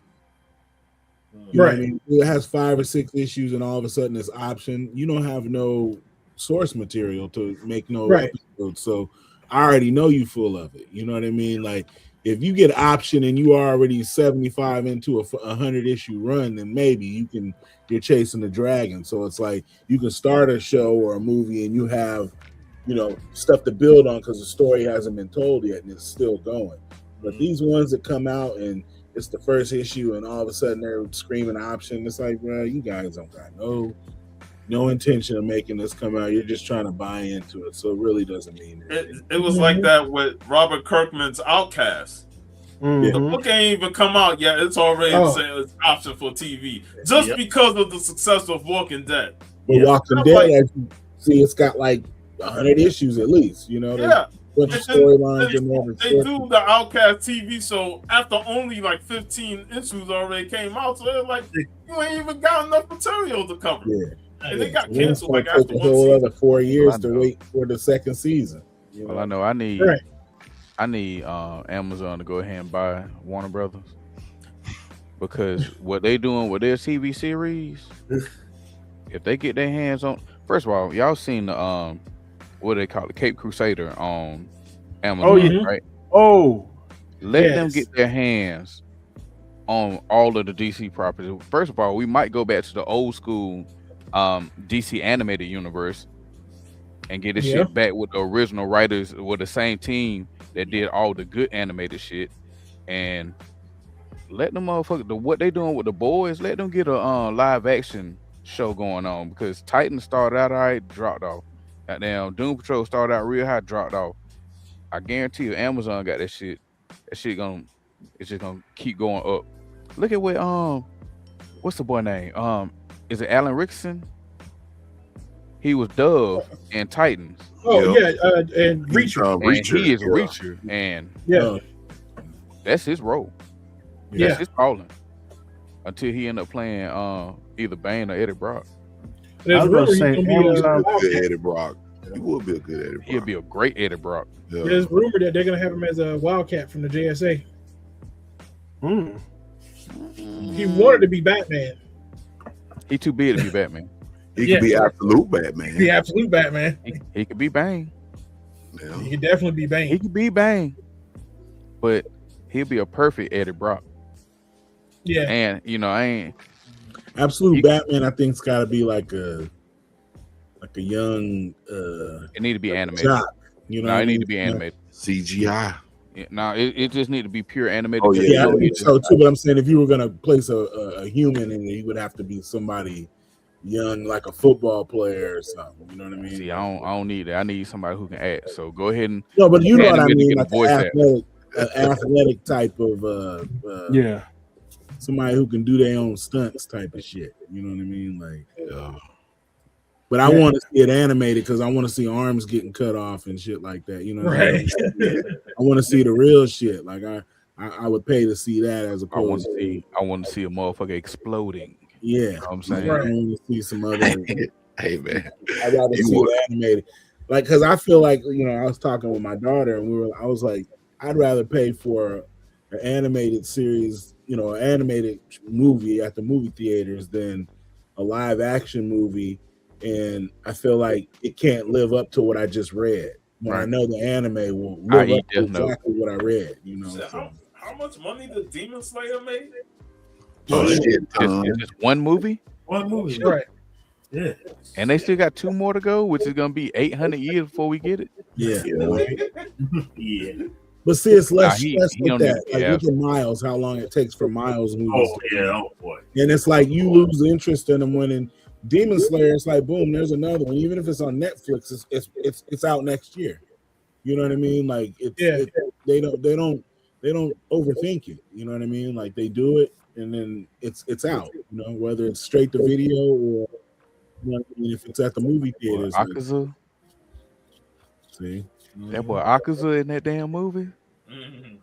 Demon Slayer Infinity Castle grossed $730 million. Yeah. Me. And that was just what, 1 year? That was just last year, right? That was last year. Yeah. And that's what These kids niggas can get going to 65 as million. well. That doesn't account for Blu-ray sales, Right. streaming. Yeah, so they about to make. Man, they hit streaming yet. No, not yet. That's what I'm saying. Yeah. But man, Wait till they license that shit to Roku. Oh God. Man. All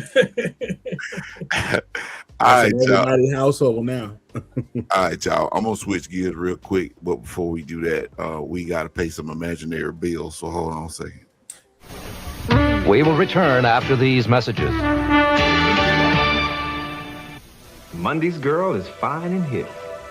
And this S-curl style says my hair is whipped. Wednesday's girl, I can persuade. With this look, I know my hair is laid. With S-curl style, I'm good to go. And Friday's girl lets me know. Sunday's girl is the best. She makes him forget all the rest. For smooth styles, S-curls going on. For the man's look. When you're into perfection, keep on your toes. You have to be quick, Cause here's how it goes. push the plunger down, set the timer, fit the pieces in place. Don't be slow in perfection. You gotta move on fast, for the pieces pop up before you put in the last. And at perfection. Perfection, complete with playing box, mechanical timer, and 25 geometric shapes from Lakeside. Now back to the program. Yeah, I ain't gonna let I love that. I love that. I love that, man. Listen, texturizer. That hit my core memory. What S Curl did not tell everybody was you needed to have a good grain of hair before you put the S Curl in. All it did was it literally just ran out if you ain't had good gray hair. Yep. You had nothing to get with one The amount of sprays. You might want to spray water in your hair. Remember on Malcolm X when he was doing his hair on the in the room. Spray. No did it, but you had to put baby oil in your hair back then, boy. Looking like James Ryan nephew, boy. hey, so there's a couple of things I want to talk to, man, before we adjourn. 2026 movie season is looking like it's gonna be some bangers. I'm just gonna play this in the background. Y'all probably already, y'all know because y'all see it at the top. I wanted to start off with this. What do y'all think so far about this right here? I love it. Yeah, I love it. I love everything about it. Yeah, You just got Thor Ragnarok. Yeah, that's one of the first things I know. Yeah, it got some Thor Ragnarok vibes. Yeah, you know what? It kind of does, though. You about right, though. You know, I love that when we were talking about it in the chat, and I instantly went to the scene because remember TC was like, I need to see Trap Jaw. I was like, oh, he was in there. Yeah, and I put that still in there, but I watched it like 20 times. Yeah, I've watched this multiple times, man. And you know what? Hold on, let me go back. It should remind me of Doom. It's crazy that people didn't get this part right. He-Man. No, He-Man. the he and him. Yeah. That's what I'm saying. He-Man. That's his name. I don't know what they didn't understand. Like y'all don't get people's like, oh my god, this movie is blah blah blah, and it's bro, his name is He-Man. Man, he was doing the pronouns before anybody started talking about it. You know what I'm saying? You had He-Man and She-Rock. Come right, on, man. Yeah. Right. Man at Arms. Well. Look who we have. The game is almost all here. What's going on, Mr. Odom? I'm chilling, brothers. Chilling. How's everybody doing tonight? Man, we do a little better now since you on the scene. Matt, salute. What up, Matt? I still need that Janet Jackson magazine, Matt. I still need it. Still need it, man. Brother Odom has made the service. Yes, sir. Yes, sir. So I mean, as far as it goes, y'all think this one gonna pan out pretty good though? I don't have faith in it, but I do want to see it. Yeah. And the only reason why I say that is because it's from our generation. So it's like the kids don't necessarily know they're not fucking with this. No, I ain't. It ain't for them.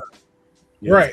It's for us. Ain't for them. This is all for us. So right. So if we go out and support it, then and it's good, then it'll have longevity. But other than that, I'm talking about that brother Richard Roundtree. Hold on. You got Idris Elba with I nappy thought that hair, was bro. Richard Roundtree. You got nappy hair, man. Come on, Richard Roundtree.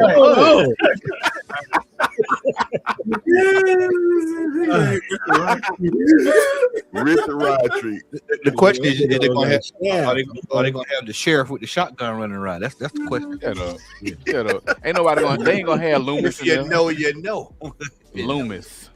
Yeah, now I definitely want to see it. It's gonna be a hard sell to the kids, though.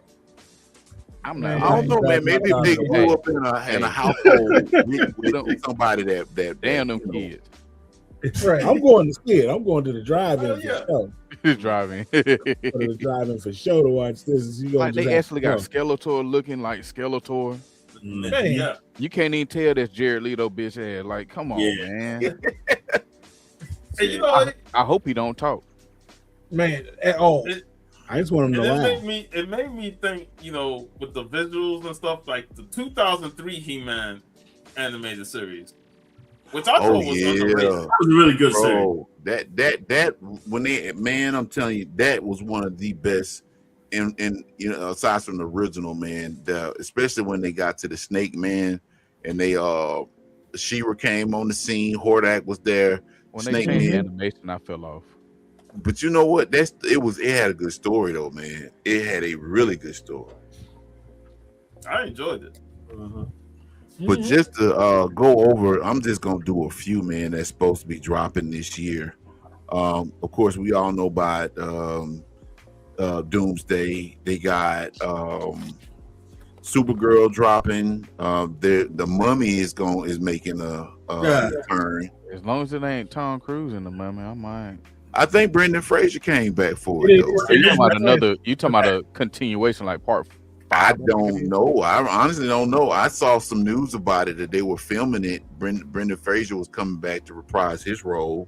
But you got Supergirl, you got Doom, Spider-Man, Brand New Day, Doomsday, of course. They got a new Evil Dead movie coming out. Now that I can't wait to see. Yeah, Evil Dead Burn. Hunger Games. Is it a trailer for that? I don't know. Let me check. I still like. I ain't seen no trailer. Which one? The new Evil Dead movie. Scream's coming back because I saw a trailer for Scream 7. Yeah, Scream 7's dropping this year. Supposedly, Schumacher is coming back. Which I think of Street Fighter. What you mean? Street Fighter movie. Oh, the Street Fighter movie. Hey, what I think about it, I'm gonna pull that one up too.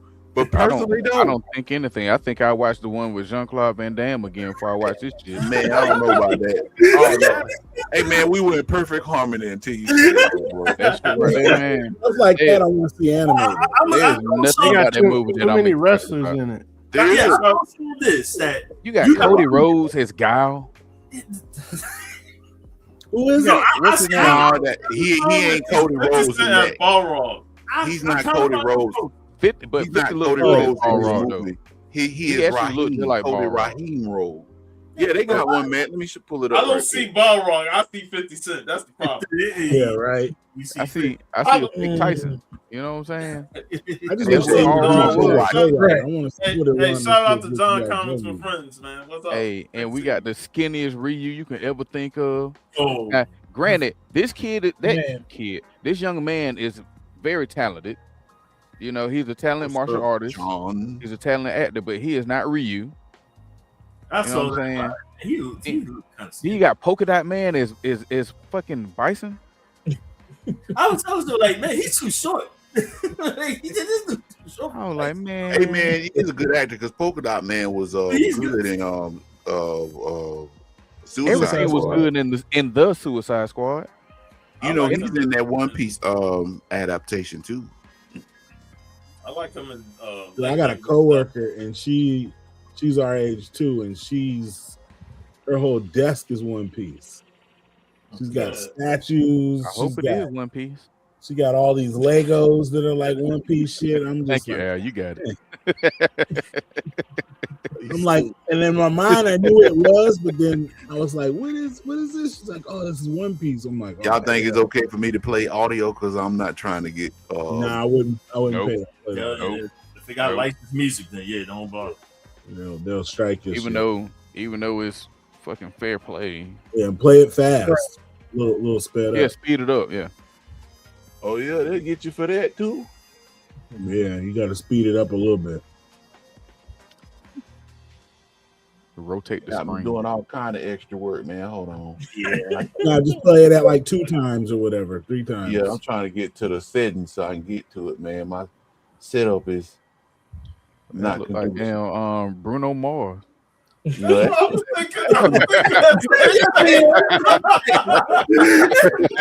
I'm gonna tell my What in kids the world? this is Michael Jackson. Bruno Mars and Fallout. Great day.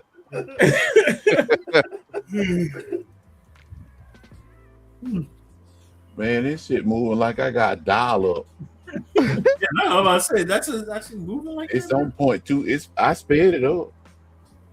It probably ain't gonna get because it's moving slow. Why do they call it Evil Dead 6? Oh no, I get it now. Yeah. That's not the title. I get it. It's called Evil Dead Burn. They need to pick up where the last one left off in the damn garage and that parking deck. That was the portal or whatever. I'm thinking about something else. New Line Cinema. Why this is dragging? I want to say that That's also. the house that Freddie built. Right? Or the opposite way. I think you put it on the top, put it on the one on the bottom. Maybe that's faster. You know what? But they be right here dead. This shit ain't even made it to the house yet. Right. This shit right here gonna beat the hair. You know what? I think I slowed it down. My bad. Yeah. I think it's the opposite one. Yeah, I went the wrong way. Technical difficulties, y'all. Yeah. Yeah, there you go. Yep, 1.5. There you go. My bad, ladies and gentlemen. I have no Damn sense book. at all. That damn book. That's the Every time. Necronomicon. What? Hey man, I tried to pronounce it. The Necronomicon or something. I don't know. Say what? North Carolina Comic Con Hey, right there. yeah, that's it right there. That first Evil Dead had me shook, and the reason why it had me shook, bro, I don't know if y'all remember that scene where that dude. That can't be real. What? That underworld. No, That man, can't be it- real. They doing the new Underworld? That can't be real. No. Are you it ain't serious? real. I don't think that's real. AI running wild right now. With that. Who did this right here? Who did this Evil Dead Burn trailer? It's The name at the beginning, right? Hey, it I'm, said no, New I'm Line talking about, Cinema. I'm talking about the actual channel. Oh, that's the putting this channel. on. Oh, I have no clue, man. Hold on. Was that Bruno Mars as Michael Jackson? Lord Jesus, boy, you late No, as that's his nephew. We talked about that in No, 2024. I know, but I'm saying, is that what the movie was? So that way we know that this is a bullshit channel because we know Bruno Mars ain't playing nobody's Michael Jackson. But that's Tito. See, that's slogan. Tito. You don't go, bro. It's called Cinnestorm Studios. That's what. Oh, the that name ain't of that it ain't real. That ain't real. This trailer right here ain't even real. That shit was You don't way think too so? fast. Not no Cinnestorm Studio. Let's see what the comments say. Yep, AI trailer. I would do. Man, we are in a bad time right now, man. That's why we go. That's why we I'm watch assuming that Underworld 6 is AI as well, but I ain't never heard. Hey, get the fuck out of here. Oh, that's why I was like, what's the name of the channel? That's what I be looking for. When I be looking at that trailer, I be if I don't see IGN or Marvel Studios or whatever, I'm like, nah. Sin Cinema. I think Sin Cinema have they do the real movie channels. I can't stand AI, but I'm not gonna front. I'll be listening to those damn AI songs from the 60s and 70s. Oh, yeah. I be listening to this the AI stuff about comic books though. Like, would this person survive in this and that and the other? I listen to that because that's Oh entertaining. yeah, for sure. Yeah. Yeah, so the AI cuts be hitting, man. That bitch said one of them said Batman wouldn't last 3 hours in Resident Evil 4. Are you serious? I mean, hey, it's a very compelling argument. You think Batman can survive Resident Evil 4 for real? That man ain't got unlimited ammo like Leon. Oh, he's better martial arts than Leon. You got the Batmobile though. No, he ain't gonna be a drive around. Man. They get stuck in the mud. I don't know about that, man. I He know did die Batman during the needs prep time he for a did lot go of down stuff. and he went down and deceased in the DC zombie Hey, be story. real He careful went with down. He Nintendo. was one of the Man. first ones to Nintendo, down. they will flag. Nintendo will flag you immediately. Yeah, they will. Yeah. Is this a real trailer? Yeah, it's real one. Oh, okay, all right. Coming out this year. Well, forget it then, man. They steal the joy out of everything. Damn it. How about they just Can't stand Nintendo sometimes. sometimes? But yeah, man, it looked like this year is shaping up to be a really good movie, for real, for real. Oh yeah. Yeah. Mortal Kombat finally coming out. But see, I feel like Mortal Kombat has had enough successful movies, like for the public that it's gonna still. Hey, They can release things and still do something. No. He's correct. He is correct.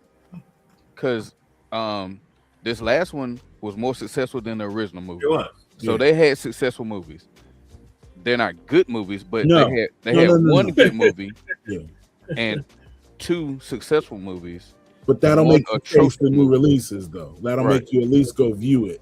You know what I mean? You'll talk Right. shit afterwards, but Right, you'll at least right, go right, back right, right. and watch it. Where some movies, people ain't even gonna waste their time going. They'll just wait for it to come to streaming services. Same with Street I'm one of those people. You know what I'm saying? Right. I'm not finna go blow my money when I already know the movie's gonna be some I'm bullshit. already pissed off at how I'm still pissed how they killed fucking Kung Lao in the first one. Man, That's how I felt with Thunderbolt. They had You know Goro what I'm out there. saying? They had a Goro out there. And on Thunderbolts when they killed Taskmaster. Taskmaster. Oh, right? That Taskmaster deserved to die. I mean, I want to. If you gonna put everybody on a show and they're all bad, but why you gotta kill one? That Taskmaster deserved to die. I need the real Taskmaster. Yeah. I really need Anthony. They straight murked her out, and I'm just like, Good riddance. They had Goro out there, Unadilla, on the farm. You know what? I will never forget that movie for that, bro. And Cole Young. And who want to fuck with Hollywood? Use your uppercut. His Arcana was this. So what, Jace? You ain't show the Daredevil truck. Y'all saw that? The what now? Born Again. Daredevil Born Again. Oh yeah. Oh, okay. Since we on this subject, Wonder Man. How many of y'all seen it? And I ain't watched it. I was gonna ask you on that because I saw you, bro. Yeah, I saw you say it was good. So yeah, right. So that made me want to watch. Let me tell y'all Come out something, next man. month? What, Wonder Man? Oh, not Wonder Man. Daredevil. I think so. I'll play that trailer. But when I tell y'all that Wonder Man is, and I'm gonna tell you something, and this is how you can separate people that read comics from people that don't read comics, because most of the negativity that I've seen centered around that show, oh man, they ain't showing enough superhero stuff, bro. Every comic book that you read, whether it be Batman, Superman, Avengers, X-Men, it does not have balls to the wall action all of the time. Every issue. There are some situations where Batman might be he might go to Publix with Damian and they go and get him a foot long. You know what I'm saying? What's funny though? The same people complain about that are the same ones who never complain about filler episodes in manga. Right. Yeah. They never complain about it. But when I tell y'all, that's probably one of the best MCU shows that have come out, and I'm gonna tell y'all why. Because they put aside the whole superhero thing, and they tell a story about a guy that's an actor. He realizes he has he has superpowers. He knows this. Hollywood has shunned, and the show will tell you why Hollywood has shunned superheroes, which was done exceptionally well. I keep saying a movie. That show basically shows you the human element of a person if superheroes were alive that didn't want to be a superhero. And when it comes down to it, Ben Kingsley, bro, if that dude don't win an Emmy for that, bro, I'm telling you, and it's funny because he's actually widely known to the public, but he's known to the public as the Mandarin from everything that happened back in Iron Man. Yeah, in Iron Man. So his whole thing is like a redemption arc for him, but at the same time, he's helping out Simon. Said what now? Yeah, Shang-Chi too. Yeah. So, but in this whole span of time, he's helping Simon overcome. He's helping Simon overcome a lot of insecurities that he has in regards to his acting. They got a dynamic with his mom, his dad. I mean, his brother, because Eric's in the show, but he's not the Grim Reaper. But his brother give him grief, and bro, I'm telling y'all, man, that show is great. It is great. It is great. I'll probably have to check it out next weekend. I'm telling you, man, that show is great. It like I said, I know all y'all guys read. And that ain't no slight on nobody, but I'm just saying, y'all. I hope we do. No, I'm saying, like I said, it comes back to the thing that when you see a lot of people and they say, well, there's not enough act. Look, who that just said it? I'm gonna bring it up. And I didn't pay who that to say this. The acting in that show is amazing, man. Mateen, because the guy that played Simon Williams, he was Black Manta and Aquaman. Yeah. And him and Ben Kingsley play off each other so well in that show. He was also Candyman too. Oh, damn, you're right. With Tiana Paris with her fine ass, for real. Okay. That was the best part of the movie with her. Yeah. And the ending. Yeah. I'm talking about the credits, not even how it ended, just the words scrolling on the screen. Hey, Brad, I didn't see your private message, man, but I'm glad you were able to join us, man. You have a good one, bro. But you see who that? Hey, man, if you think you should be cash apping me, but no, I'm just playing. Every time I see Al's name on the screen, I'm reading it as AI. That's how much AI is out there. You know what I'm saying? I am not artificial intelligence. So I am no. No, I'm just sitting here like, oh Lord. Hey, X, what is this? We done seen these comments with AI so many times. Right. But real talk, man, that's probably one of the best offerings that the MCU has put out on TV to date. I'm trying to tell y'all, Ben Kingsley, bro, and who that could attest for this, and no, I'm not doing no cash out, but it's bro, Ben Kingsley, bro. I don't know how much they paid him. Yeah, you're right. AI replaced the real AI. Yeah, he can't even use that no more. He had to call himself something else. But the performance that Ben Kingsley put on, man. I don't know how much they paid him, but whatever they paid him, they didn't pay him enough. Y'all go check out that show, man. It's good. How many episodes? Have you watched it yet, man? Had a chance. One the man. Yeah. I'm still on the first episode. Okay. Not, filmed it. Not the football over with. I'm a have time to sit down and kind of binge on Man, it. I'm trying to tell y'all, man. I came in because nowadays, and I'm not one of those people that just dog stuff out just to dog it. Because I give some a chance, but if it's trash, it's trash. If it's mediocre, it's mediocre. If it's good, it's good. That show is great, man. I mean, the ending is cool. And I honestly think if they incorporate him into the main Marvel universe, he gonna be a heavy hitter. Like, cause his power set, man, is similar to Simon Williams in the comic book, but it's I ain't gonna say too much, man, cause it'll spoil it. I ain't gonna say too much. But yeah, there's 8 30-minute episodes of 22 minutes or whatnot, man. And each episode basically takes you through a journey. It explains a whole bunch of stuff. It's why Trevor did what he did in terms of the Mandarin and stuff.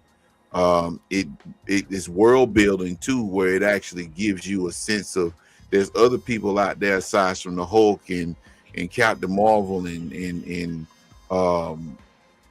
whoever else, and it's like it separates it and it gives it a human element. Like it'll show, like I said, it shows you what superheroes would be or what a person with superpowers would do if he didn't want to be a superhero.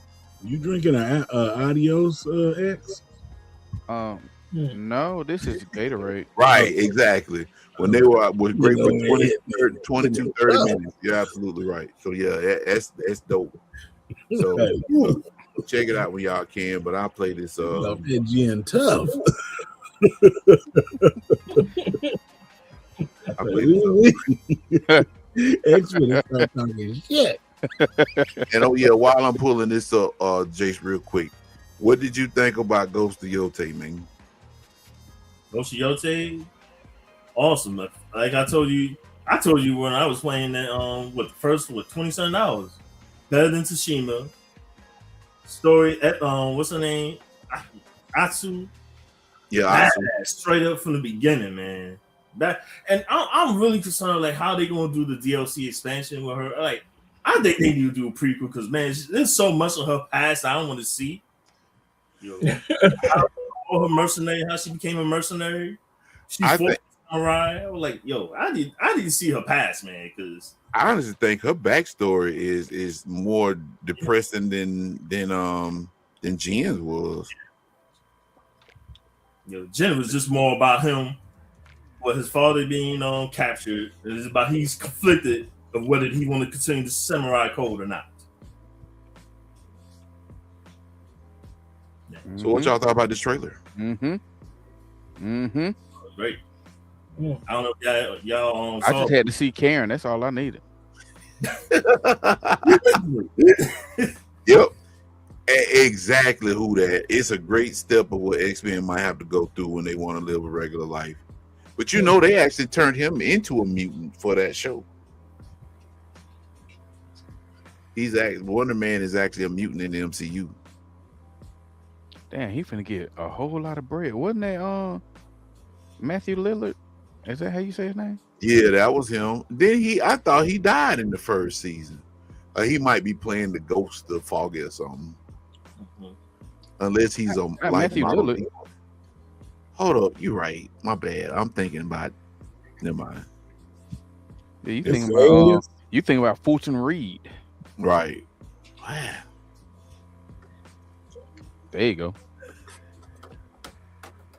I just need to see what they're gonna do as a hallway scene. Right. March 24th. That's right around the corner. They coming quick. Man, I'm telling you, bro. That's what I'm really excited about. What? That Dark Maul. There's a Dark Maul. Oh, for real? Oh yeah, that's right. New Dark Maul animated. That's it. Yeah. Kamal, my favorite Star Wars character. What old boy said in the first Star Wars prequel, he said, "My apprentice, Darth Maul." Man, I was so mad that I lost my you remember when we went to Atlanta Comic Convention and he was there, and I had a video of him with with a lightsaber doing tricks and whatnot, and that shit is gone. I cannot find that bitch. No. April 6th, huh? Mm-hmm. This looked like that the anime. What was that? The Jedi Clone Wars. That's what I was thinking about. That's what it's Clone Wars and Rebels. Yeah, I'm talking about the animation style is the same. Yeah, Clone Wars and Rebels. Bad Batch. How was Bad Batch? I never saw it. It was Bad Batch amazing. good. Yeah, really. That final season, I love the final season. That final season was tough. Yeah. They're doing a Mandalorian and Grogu movie too. Mm-hmm. Why? I don't know. Why? Golly. Because Grogu it's probably need, too long to make these TV shows, so they can probably do a movie faster. No, it costs more money to do the damn TV. I mean the movie. Oh, but I think they don't want to keep doing it on the show because it do cost too much. I mean, they use all the same stuff. Yeah, right now. Right. Yeah. Might as well just make it a long full in. Hell, that's only 2 episodes, if that. Right. This season should be good because it ended good. So I mean,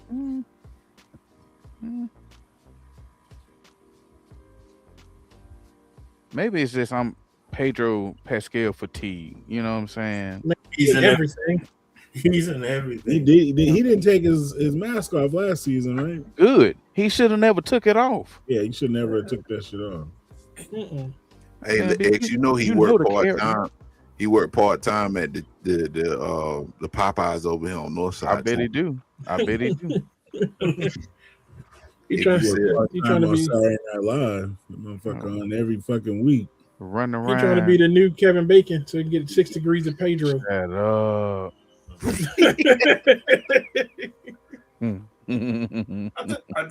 I finally watched Fantastic Four, and I didn't think of him much as Mr. Right. Fantastic. He was so dry. Yeah, he was like now, don't get me wrong, it was a good movie. But it was like fun. I said in our chat, I said it was a good movie, but it is very monotone. Like it is one tone all the way through. Oh, even the thing wasn't as entertaining, like compared to what we know the thing was. Right. Right. Like he just felt dry. He was like tame, boy. Yeah, they're shaving. That shit was stupid to me, man. Man, why was that a scene? You know why I think that movie was like that? Because of the backdrop. Because it was kind of set in a kind of 60s setting, but not really like a 60s setting. You know what I'm saying? And it was kind of like they couldn't deviate that, even though they had technology and stuff. It was like a period movie almost. Right. I'm actually tired of the guy that played Mole Man. I'm tired of him because every movie he's in, he's the same character from Cobra Kai. What was it, Stingray? I think that was his name was Stingray.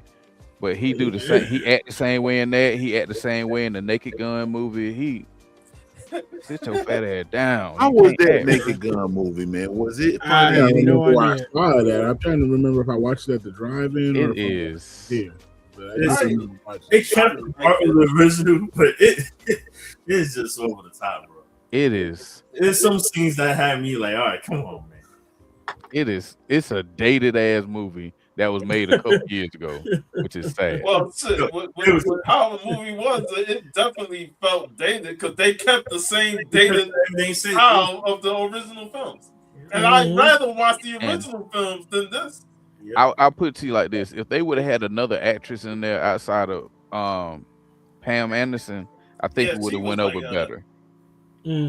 Pam Anderson and what was the villain what's that actor name? The guy who played in Wolverine. Right. Yeah, he is trash. I'm sorry, that man cannot act. Liev Schreiber? No. The guy who played William Stryker in X-Men Origins. Oh, that guy. Okay, I know who you're talking about. The one that leaned up and said "Weapon X," Roman numeral 10. Yeah, that's that guy. Yeah, that's him. Yeah, he fell out of place. The one that created an adamantium bullet that was flat with a point that shot through adamantium. A dart that would hit and penetrate all the way through. I don't know if I could ever. I don't know if my opinion would change if I watched that movie today. What? X-Men Origins? Oh, yeah. it'll change. It'll change. I promise you to change because it'll get worse. Yeah, it was worse when we first saw it, bro. No, it was horrible. Hey, X, we got a guy who had a copy of the film while it was in theaters. So like, we'll watch it. No, he had a pre-production one with Polygon Man getting hit. Oh my god. Oh man. Hey, when Deadpool died and fell in the thing, we see a Polygon version of him. Let's go. You went to the Diz and saw the movie. But you know what though?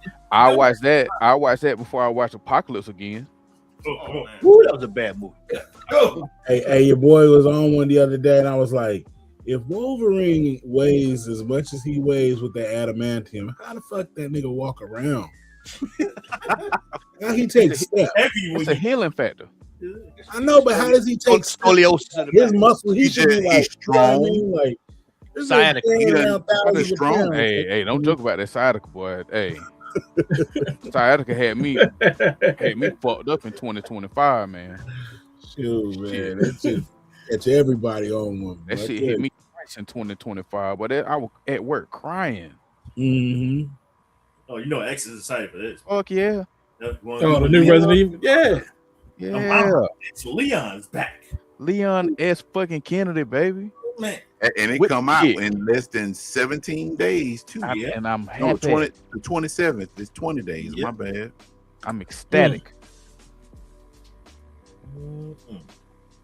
Leon S. Hey, man, let me ask y'all why this rolling, though, and I want y'all to be honest with me. Do y'all think Grand Theft Auto coming out this year? No.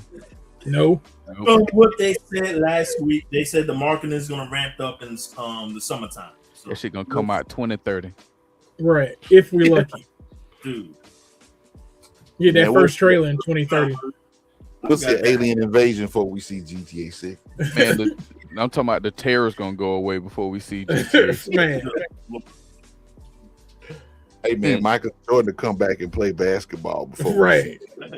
LeBron to be the actual GOAT by the time that game come out. Before GTA 6 come out. LaFlop himself. Guy released him out before Grand Theft Auto come out. We'll get it. Jesus will bring it to us himself. Oh man, Gal Gadot will have a perfect English accent before that game comes out. That man looked the same in everything. No, he infected, man. Who, that dude right now? No, I'm talking about Leon. Leon infected in this game. You can look at his neck and tell he got some shit going on. Right. He got that symbiote going through his blood. You don't think it's the La Plaga, do you, from Resident Evil 4? No, I think it's the Metamyces from like the mold from Biohazard and Village. What was he exposed to? But you know what though? It might be that because he was infected and they had to quote unquote cure, but you know. Yeah. That's right. Now you think of it, he was. He's kicking a lot of ass, so we know something's up. Boy, that Joker roundhouse kick is deadly, bro. Hey, that's what got me excited though. Chuck Norris ain't got shit on that joke. Right. Yeah, this game looks good. The gameplay, they actually had a gameplay showcase last week, I think. And yeah, I'm excited for this sucker right here, bro. It'll literally be the first new game I play on my new TV, man. I can't wait. Congratulations, bro. How big is the TV? 65. That's what's up. What you got? LG or Sony? Samsung OLED. Hey man, it's gonna be mine about to go out. So I'm gonna be shopping for one soon. Just holler at me. You know I'll steer in the right direction. Then again, I might go buy me a flow model Curtis Mathis and be done with it. hey, I'm gonna tell you like this. I am not helping you move that bitch. You know what? That motherfucker is heavy.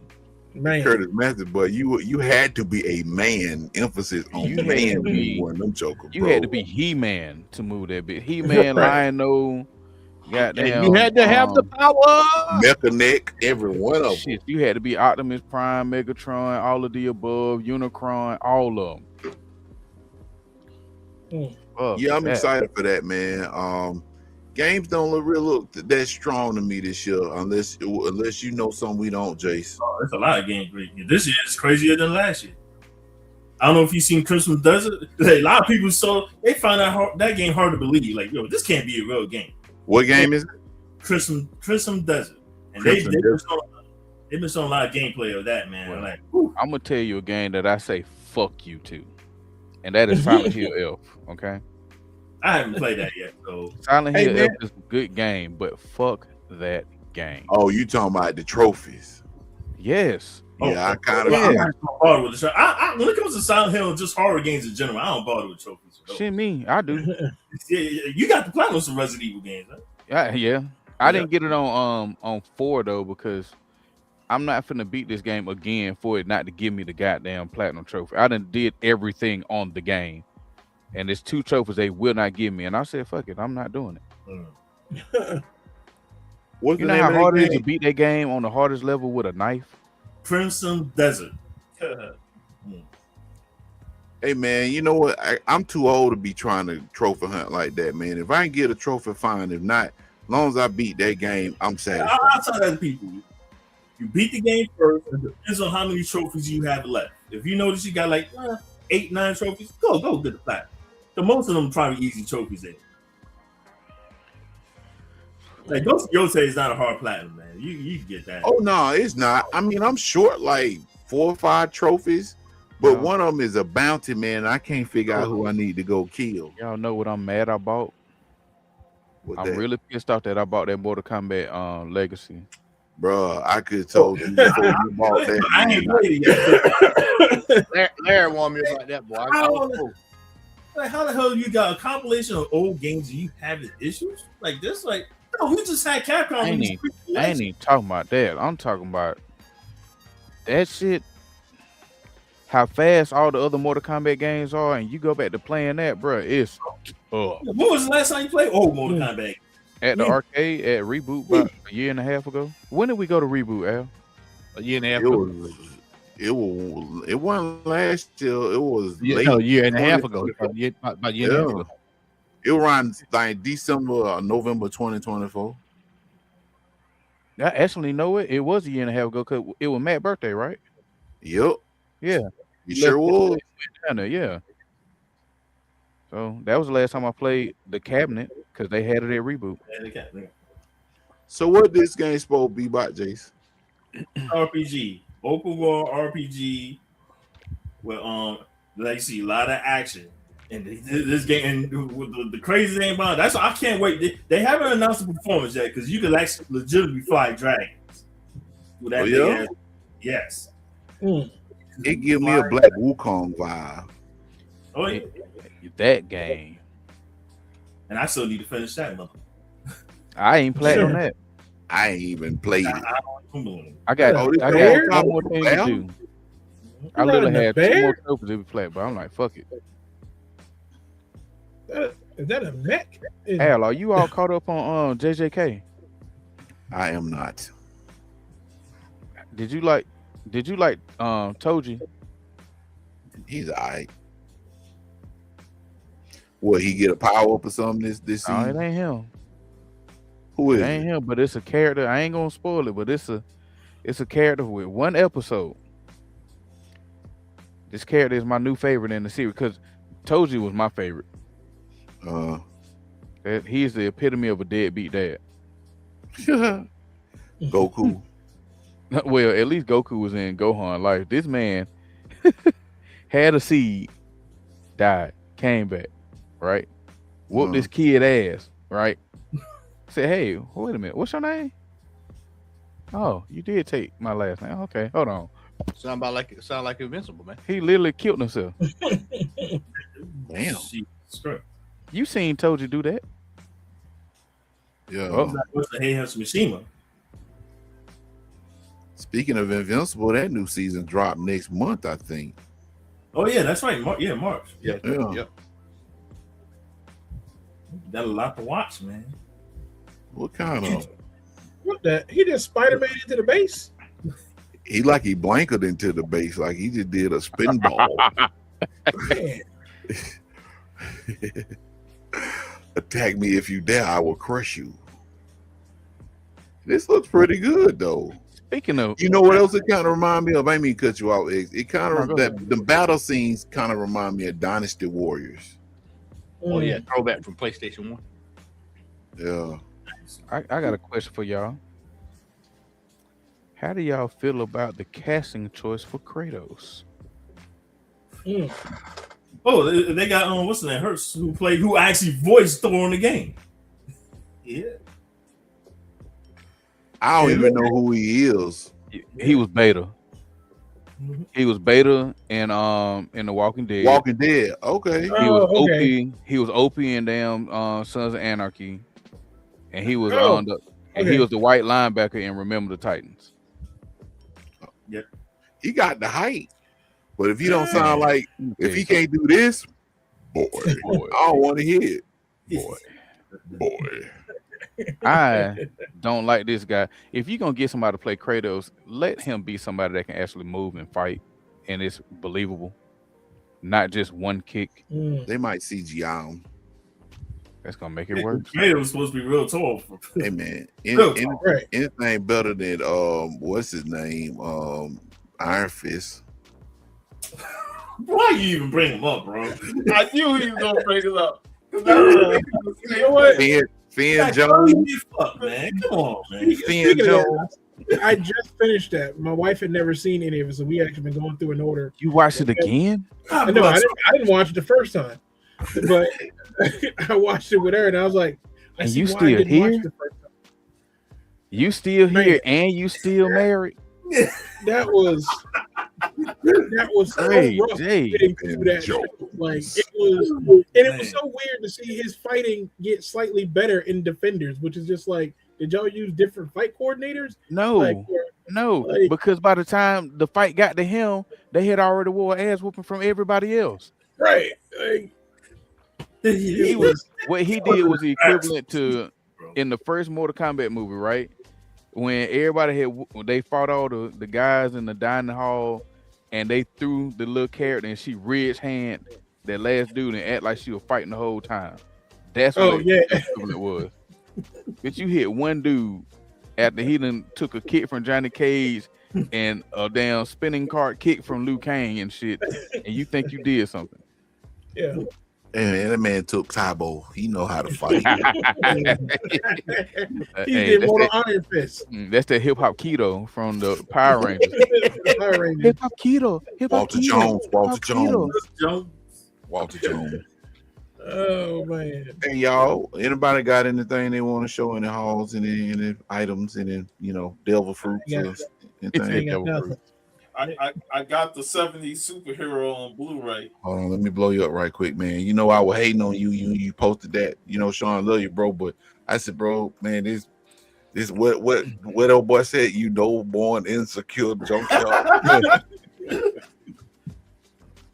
Hold on, let me get you. I'm getting you right now, Sean. There we go. Hey, how many Blu-rays come in that collection?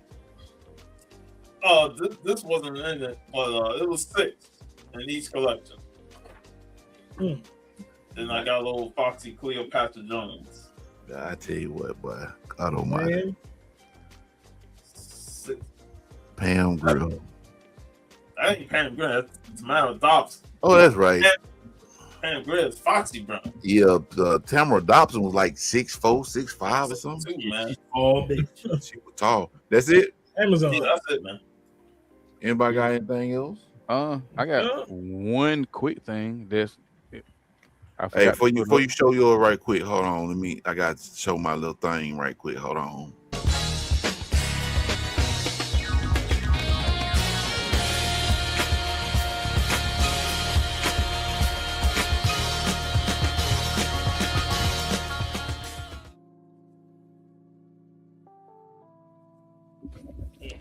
Go ahead, Xavier. All right, I'm back. So I'm gonna touch this up. Nice scarecrow. The scarecrow. Yeah, No, it ain't scarecrow. It's scarecrow. Scarecrow. I'm gonna touch this one up because I like the way it looks. I gotta bring out this detail. This detail is amazing in this thing. So I gotta touch this up.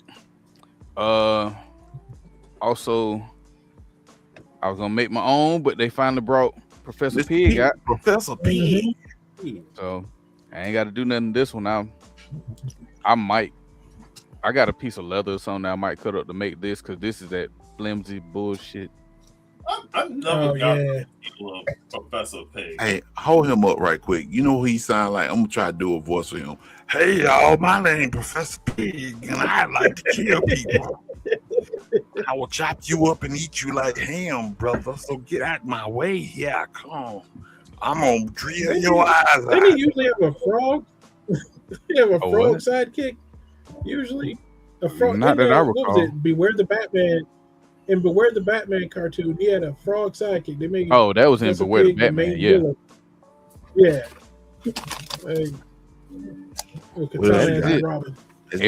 Everything else I done already put in storage because y'all see how I got my comics over there.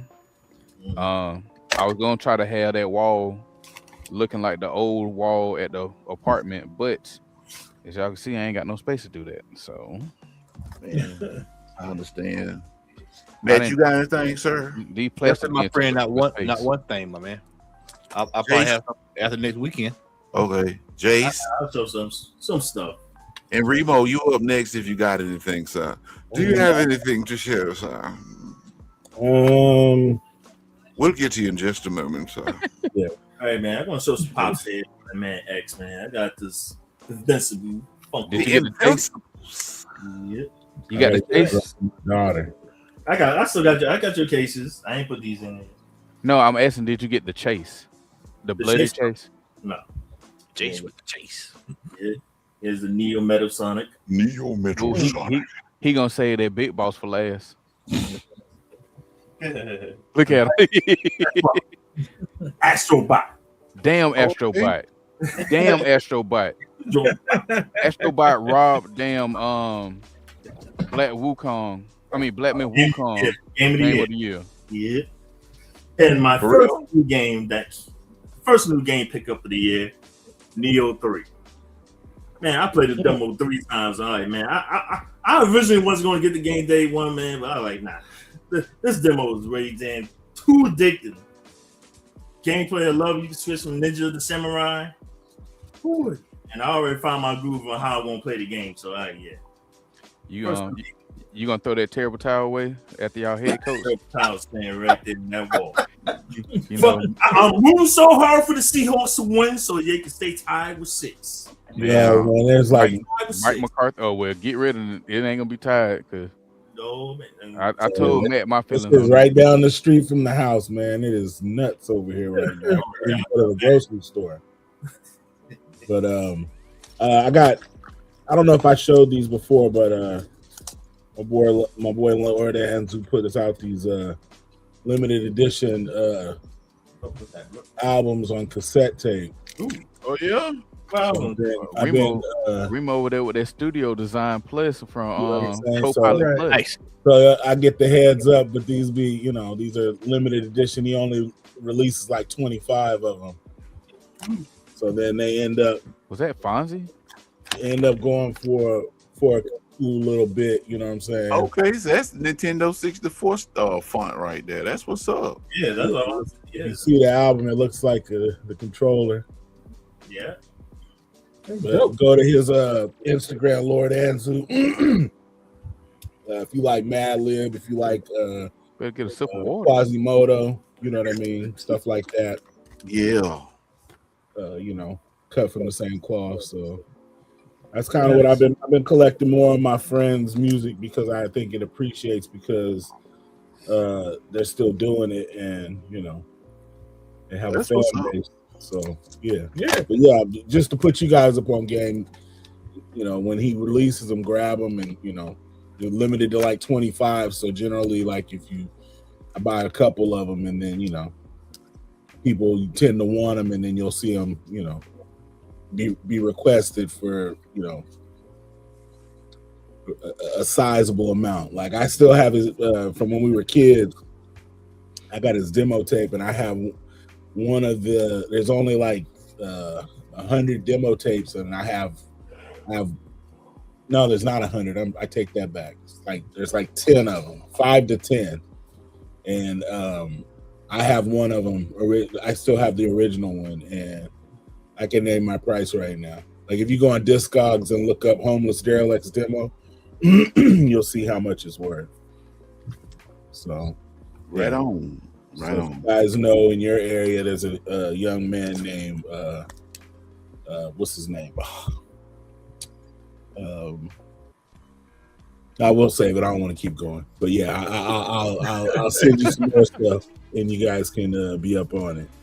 The Dark Shogun is his name. Okay.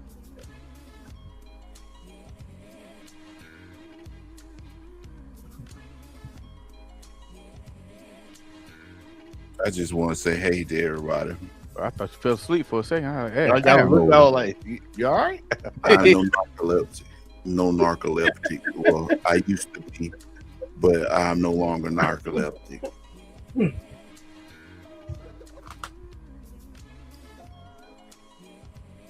I collect PSP games now. Nice, man. That's yes. That's where you find out. Welcome to the club.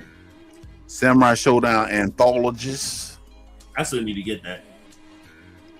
That was my joint right there. One of the best game systems ever. Boot country. Bro, what you talk about? And you know, crazy thing, man, I've never had this. I was on eBay one night, man, and I saw this. They wanted like $19 for it. It currently goes for about $30, $40. I had to go and jump on it. It's in pristine condition too. Xavier Home.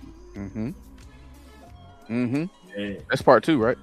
Yeah, yeah, I know something. I know. It just came out, man. So I probably won't even open it because I ain't even beat the first 2. Last but not least.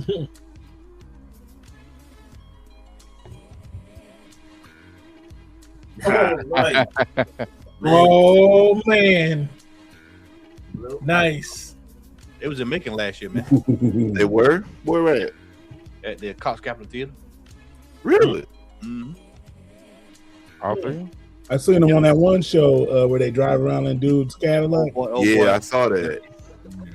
They were on that channel or whatever where the guys be playing on the front porch and stuff. I'm ready to go on some dates or something. Yeah, man. But that album, man, that is one of my favorite. You know, I don't went down a rabbit hole, so all my favorite albums, I'm just buying them on vinyl now. So, but yeah, I like that. Hey, anyway, Chris, you have something to share? No, I ain't got nothing yet. Said it. He said at the jump. That's why I wasn't ignoring him, man. And if you felt that way, Chris, I sincerely apologize. I just wanted to say, you know, it's great being back on with you brothers. You know, it's been a while, and you know everything that happened to me over these last 6 months. I kind of put myself in the dark, and you know, when I was laid up in the hospital and I got the diagnosis, I was like, you know what, I better, you know, call Al and Steve and stuff like that, and just talk to people to boost up my confidence, you know, and to stay positive, because it was the last 6 months was grueling for me for what I went through, you know, and I explained it on my Instagram post, after not posting on Instagram for over a year, and I was like, I need to come out to the open with this. And I know when I was talking to Al, I was like, I need to tell everybody, speak to people. I called P, Hialeah, and all those guys, and they all planning to come up to Orlando at the end of the month on the 28th. Just for me. They want to come and hang out with me, and I appreciated that. Even Jim Boatwright, that's his son's birthday weekend. That his son. We can't even call him Little Boat no more because he's no longer little. But he turns 18 that day. He turns 18, and he said he'd rather come up and hang out with us on his birthday. Nice. So that was, I appreciated that. Just hearing those guys and saying that, hey, we coming to hang with you, man. So it was much love. What up? Well, yeah, it's been a long time. It's great to be on here and just talk to you guys and just seeing Al laugh. I don't know what he laughing. No, hey, hold up. Whatever X was drinking, bro, that just looked like he was in a Martini and Rossi commercial. You know what I'm saying? I'm like, he picked the number right here when old boy said, "Oh, Gould came through." He said, and then he took a sip of his drink. Man, that shit was funny, dog. It was hilarious. Shout out to Xavier. Yeah, my bad. Go ahead, Sean. I'm sorry. Yeah, I just, I'm glad we got together to do this show. I'm glad to see Remo on here. It's been a good long to see time. you, man. I see you and your me and Remo with glasses and the beard and all. Your boy going blind. I can't. I know, man. Hey, I done went through double vision and my eyesight was getting weak. I got some glasses, man. I try not to even drive at nighttime, and I be leaving out for work at like 5, 6 in the morning just so I can get off early. But I be like, damn, I can't see. I can't see shit. Y'all talking about glasses, man. Y'all making me jealous. I'm finna put my shits on. How about that? I do, man. There ain't no shame in my game. I can't see. Right. I think the only one of us that don't have glasses is X. So you eat a lot of carrots. God bless him. God bless him. Bring back the glasses, man. No, I don't eat no carrots unless it's in soup. You drink V8 juice? I can't see. God V8 Splash. Like, ooh wee. V8 Splash. I miss my eggs. Green V8 Splash is delicious with the kiwi fruit in it. I love that right now. And Remo, I'm like, my job is not in the same location because I used to work by the airport. That was like maybe 15 minutes from where I live. Yeah, right. They don't move all the way to Apopka, which is over 40 minutes. And I was like, the first day I went back, I took the highway. As soon as I jumped on I-4, the intensity level ramped up. Yeah. And I was like, oh shit, I ain't used to driving in the rush hour because I used to work night. Now I gotta go back today. So I was like, man. I can't see nothing. I mean, yeah, man. I took turns and been like, oh shit. I didn't even know. I'm like, I know the exit. I don't know why I'm trying to read. I already know where the exit's at. Like, I ain't got to read nothing. I'm not trusting my eyes. I'm like, where am I at? Yeah, man. I was like, damn, man. But yeah, it's great being back with you fellas, man. Yeah. You made that sweet chuck face from Police Academy. Yeah, exactly. I almost ran into the back of a semi. It was pulled off on the exit. I'm like, damn, you is not supposed to be here. What in the final destination are you doing to yourself? Because there's like a wait station. So they'll pull off because the wait station opens like at 6 a.m. So they'll be lined up on the exit. And it's like a small exit. So when you take this sharp turn, there's always like a semi truck parked there. And I'm like, ooh, too early, man. Like, y'all need to, nah. I need to be able to overcorrect in the corner in the morning. You know what I'm saying? And I went back to work. Remo said, I know you there, but you don't need to be there when I'm driving. Yeah, he's not this early. You gotta accommodate me, motherfucker. Yeah, hell no. Man. I had to take go into the gravel accidentally. Hey, Remo, I had to take the rest of January off because of I went back to work January 6th. And they used spray paint, the tag material that they was gonna grab, and that paint affected me. And while I was talking to the supervisor, I just blanked out. my eyes rolled to the back of my head, and he had to grab me from falling over and step me down. And when I came to, I was on the ground, face down, and I was like, man, damn. They had to call the paramedic, the ambulance, to take me to the hospital. I'm like, man, I just got released on Sunday, and I'm going back there on the Tuesday. Yeah, man. So I had to take the rest of the month of January off, do therapy sessions, learn more about my diagnosis and what I'm going through. And I was like, I'll wait until February to go back to work. Luckily, I got FMLA and short-term disability, so I was covered there. Right. But it was scary. It was fucking scary. Yeah. But, it's definitely a whole new chapter that you're gonna have to write. So yeah, but I mean, we're here. You know what I'm saying? You got your folks to reach out to. You know what I'm saying? And whenever you need us to jump on, I can jump on for sure. You let me know when you want me on, I'll jump on. So. Yeah, man. Appreciate it. Hey, man. Matt, how you doing, Matt? You've been quiet most of the show. I'm over here playing Overwatch. Yeah. I knew he was playing something. That's only quiet when he playing a video game. He ain't playing Overwatch. That man over there, he done found a new slab that he getting ready to buy. Hold on now. Man, on what do you call it website? The Heritage website. I do have some come from Heritage though. See, we got like 5 or 6 on the watch list. Man, be on that Overwatch though, for real. He be on that Overwatch like Brian on Doodoo, for real. Like, no joke. That ain't no flight. I'm just saying. I call man, what you got? Rival's tough, boy. She up there playing now. She on that joint like what crazy. You got going on, man? Man, I'm playing Overwatch. Okay. Everybody got their little thing, man. But I'm glad we were able to get together too, man. And go. I'm glad you caught that out, man. Because even though this is on my piddly channel, this is the Common Call Crew. And at some point in time, we'll be getting back to whenever we get back, because life be lifing. You heard about what happened to Sean and stuff, and Remo out there being a family man like Guile off a Street Fighter, and X is working, diligently. He's actually holding Best Buy on his back, like what's that joker name that held up the world? Atlas. Yeah. Chris is also being a family man, and spazzing out over to get divorced and making people watch that damn shit. I ain't gonna lie, you a trooper for watching that, bro. I'm telling you, especially this way. I need to find a Great American Cookie Company and man, a dozen, boy. And that out here getting Nobel Peace Prizes for art.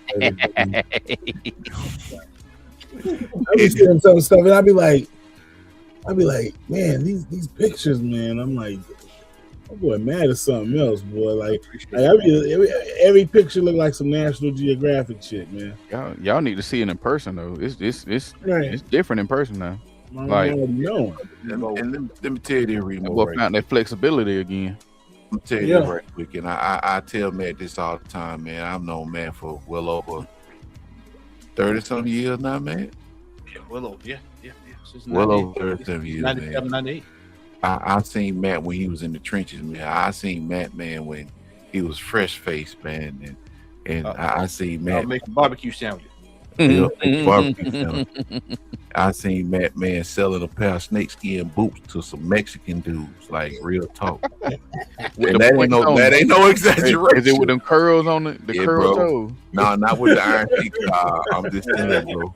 I remember I heard that story, so I know it's facts. Yeah, man. I'm proud of Matt, man. Matt come a long way, bro. For real, he know. Yeah, that man, like, yeah.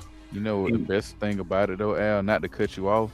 You good? But he stayed humble the whole fucking time. Man, that's the point I was trying to make. Is it? The man ain't changed not one bit. Matt is Matt. I know niggas who take pictures of prostitutes to try and act like they the shit. And Matt be over here, you know what I'm saying? Like, and I be mad because I'm like, nigga, you don't know shit. Like, I'm like, man, my boy over here doing it live. Right. Like, you know what I'm saying? Where they paying for everything. My boy getting to showcase his talent. And I'm like, you over here taking pictures of girls with G-string thongs on and trying to act like you all, you know what I'm saying? Like you got shit in Vanity Fair. I'm like, nigga, This shit for back page, nigga. Like you taking pictures for girls for back page. You ain't doing nothing. Wow, man. Like, that boy over here taking world class photos of Not back page. Yeah, man. I don't know who you talking about. Whoever you talking about. Whoever did, he done pissed him off. God, like my grandma used to say, whosoever you talking about. Whosoever.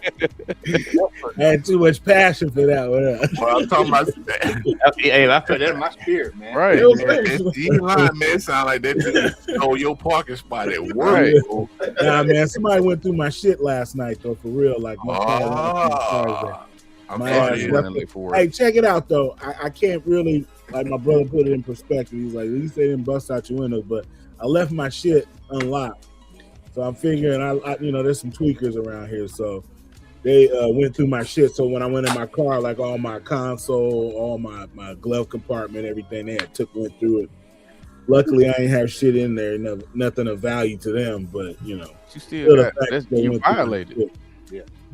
You still got violated, man. I was ready to go walk the neighborhood and tell niggas like, hey, if I catch you went through my shit, I'm a pistol whip you. Like I'm just like, I'm letting you know now, like just so you know. As far as an extension of your home, you have that right.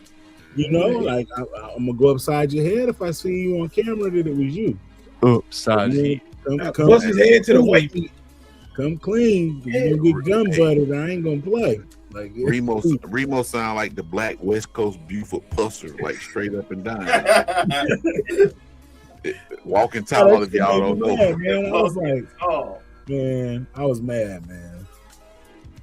Then I went and looked at a car yesterday. I was trying to buy like a little beater car, like a little secondary car that I could kind of fix up and be cool and run around with for like a daily driver, not to put too many miles on my car. And I went and looked at this shit, and this dude, it was like I had a little hole in the wall dealership, and I was like, I got there, I was so mad at the car. It wasn't as advertised. I was so hot, man. I had the dude apologizing to me the whole time because I was just like, I was going in on him, man. Like I was mad. I was like, nigga, you wasted. But you knew what you had. You could have told me what you had, man. I wanted to want to buy the car. You know what I'm saying? Like, this is a piece of junk. So yeah, that's my rant for now because that's how my weekend's going so far. Friday was on some bullshit. Woke up to some bullshit.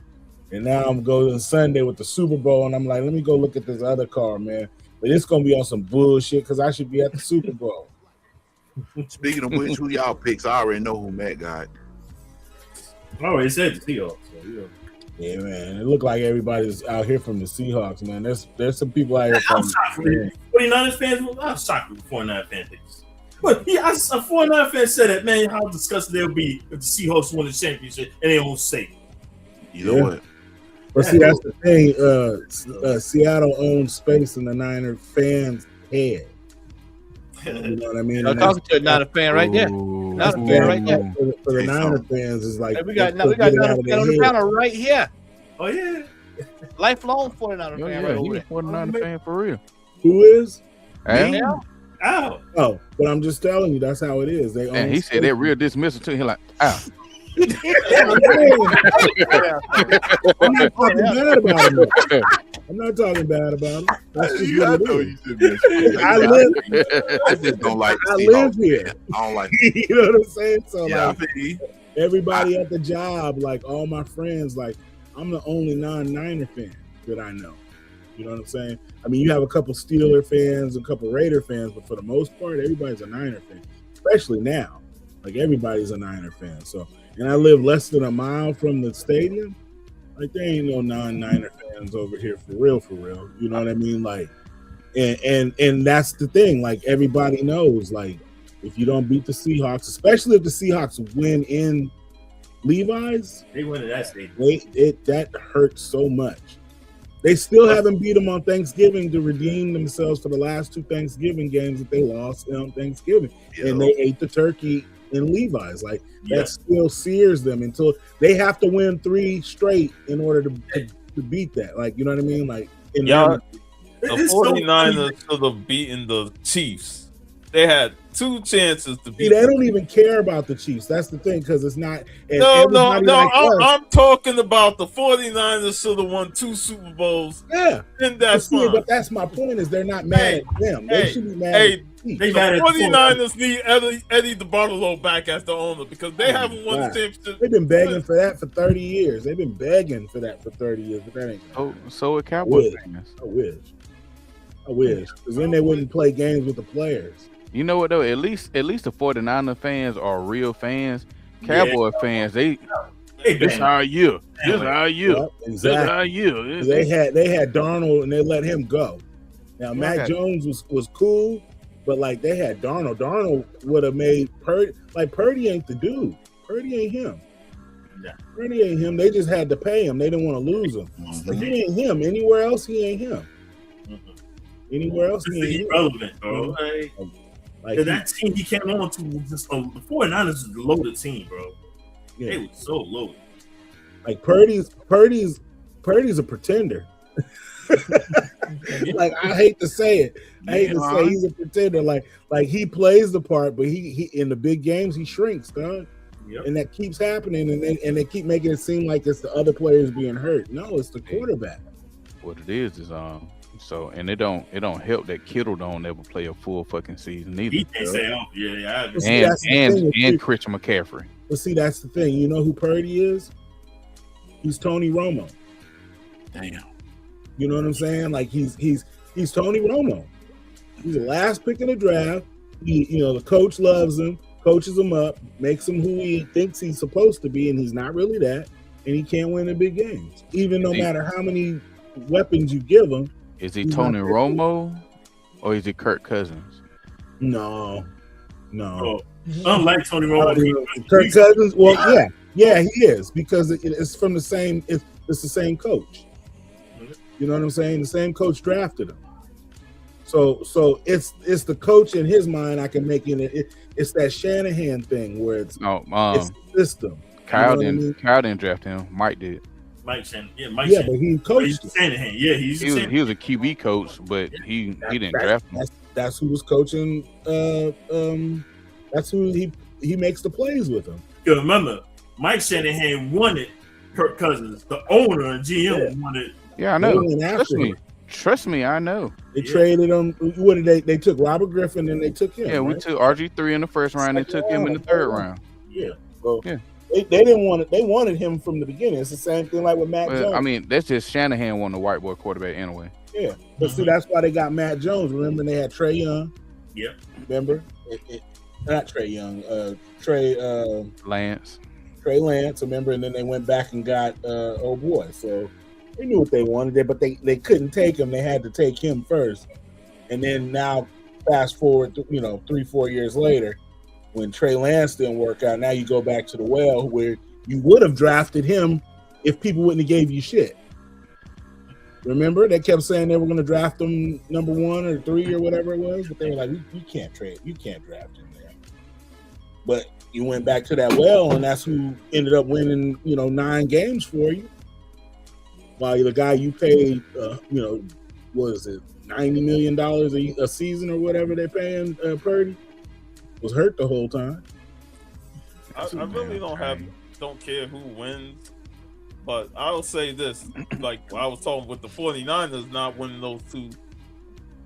If the Patriots win this Super Bowl, the Buffalo Bills done wasted how many years winning the AFC East after the Patriots dominated that division for 20 years. But and then they can't beat the Chiefs. This ain't the first time we've seen the Buffalo Bills do this, though. I know, but the thing is, you The have only one difference team, they didn't make it to the Super Bowl this time. The previous team made it. One team dominate your whole division for 20 years.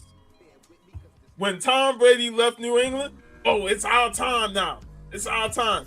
You won the division like 5 straight years, but then now the Chiefs is like, I'm gonna give Josh Allen a little bit this year because this motherfucker had to seal the. I'm talking. He had to go ahead and marry old girl before Michael B. Jordan impregnated her.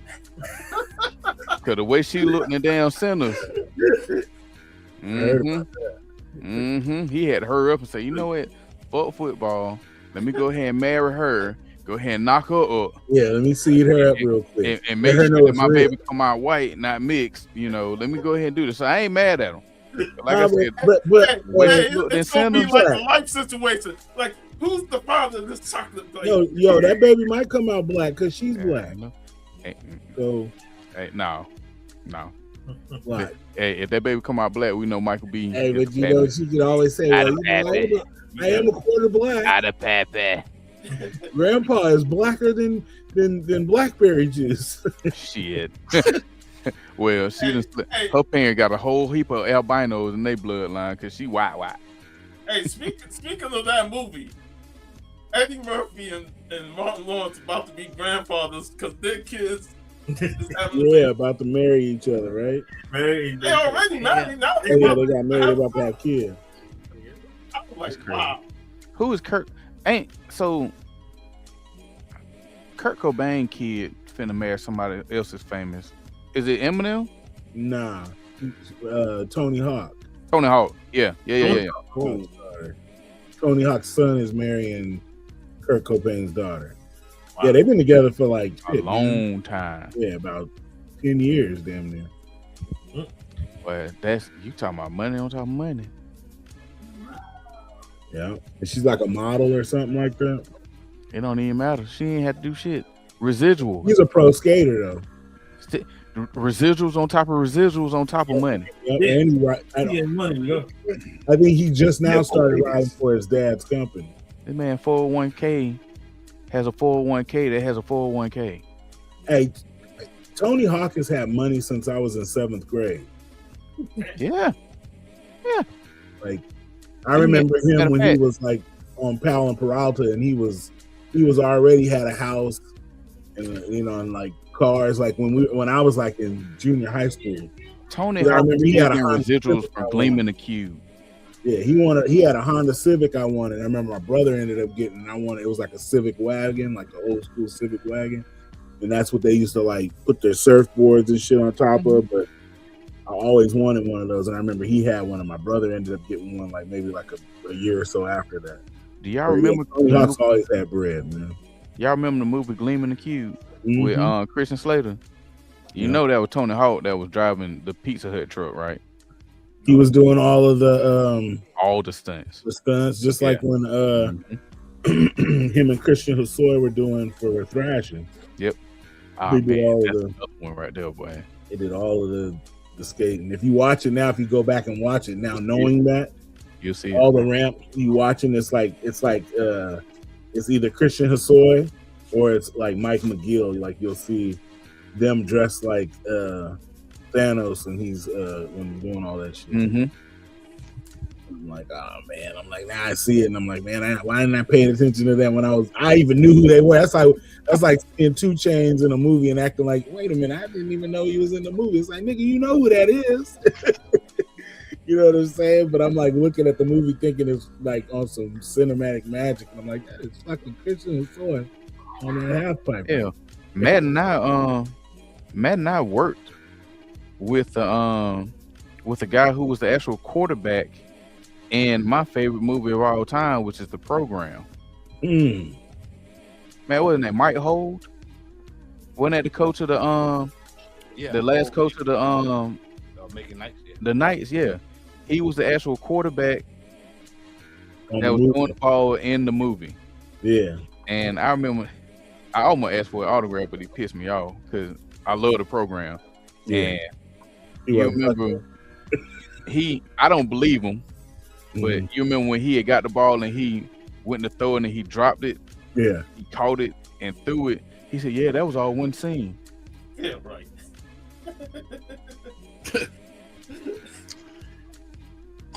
One take Jake, huh? You don't shut the entire fuck up, bitch. One take Jake. Yeah. All right. Well, we are going to end the live stream on that note. Guys, it has been a pleasure after all this time, like Peaches and Herb reunited. At some point, hopefully we can get back on a streaming schedule. I'll be streaming on my channel, and hopefully we can get the Comic Call crew back on our Comic Call channel to do some stuff. So with that being said, anybody else got anything to say before we part ways and adjourn for the night? Good to see y'all fellas, man. Likewise. I'm good, man. Nice stuff. Yes. All right, so Mike McCarthy. I'm gonna do it like they used to do back in the day, man. When I used to go to this particular place. And I'll say this: keep up with these old school advertisements, man. For your love that. Oh, I love that. I got something for y'all, man. I ain't gonna even spoil it, man. Next time we do a stream, I'm gonna have about 2 or 3 commercials for y'all, like segments and stuff. You know what I'm saying? I need to see that. I got it. Y'all know I try to think about stuff, but that damn S-curl take me back, man. S-curl. hey, I play it again after we end the live stream. But with that being said, may the Lord watch between you and me while we're absent one for another. We'll see y'all on the later while. Y'all have a good one. Peace out. Peace out. Hey yo, hey yo, hey yo, hey yo, hey yo, hey yo.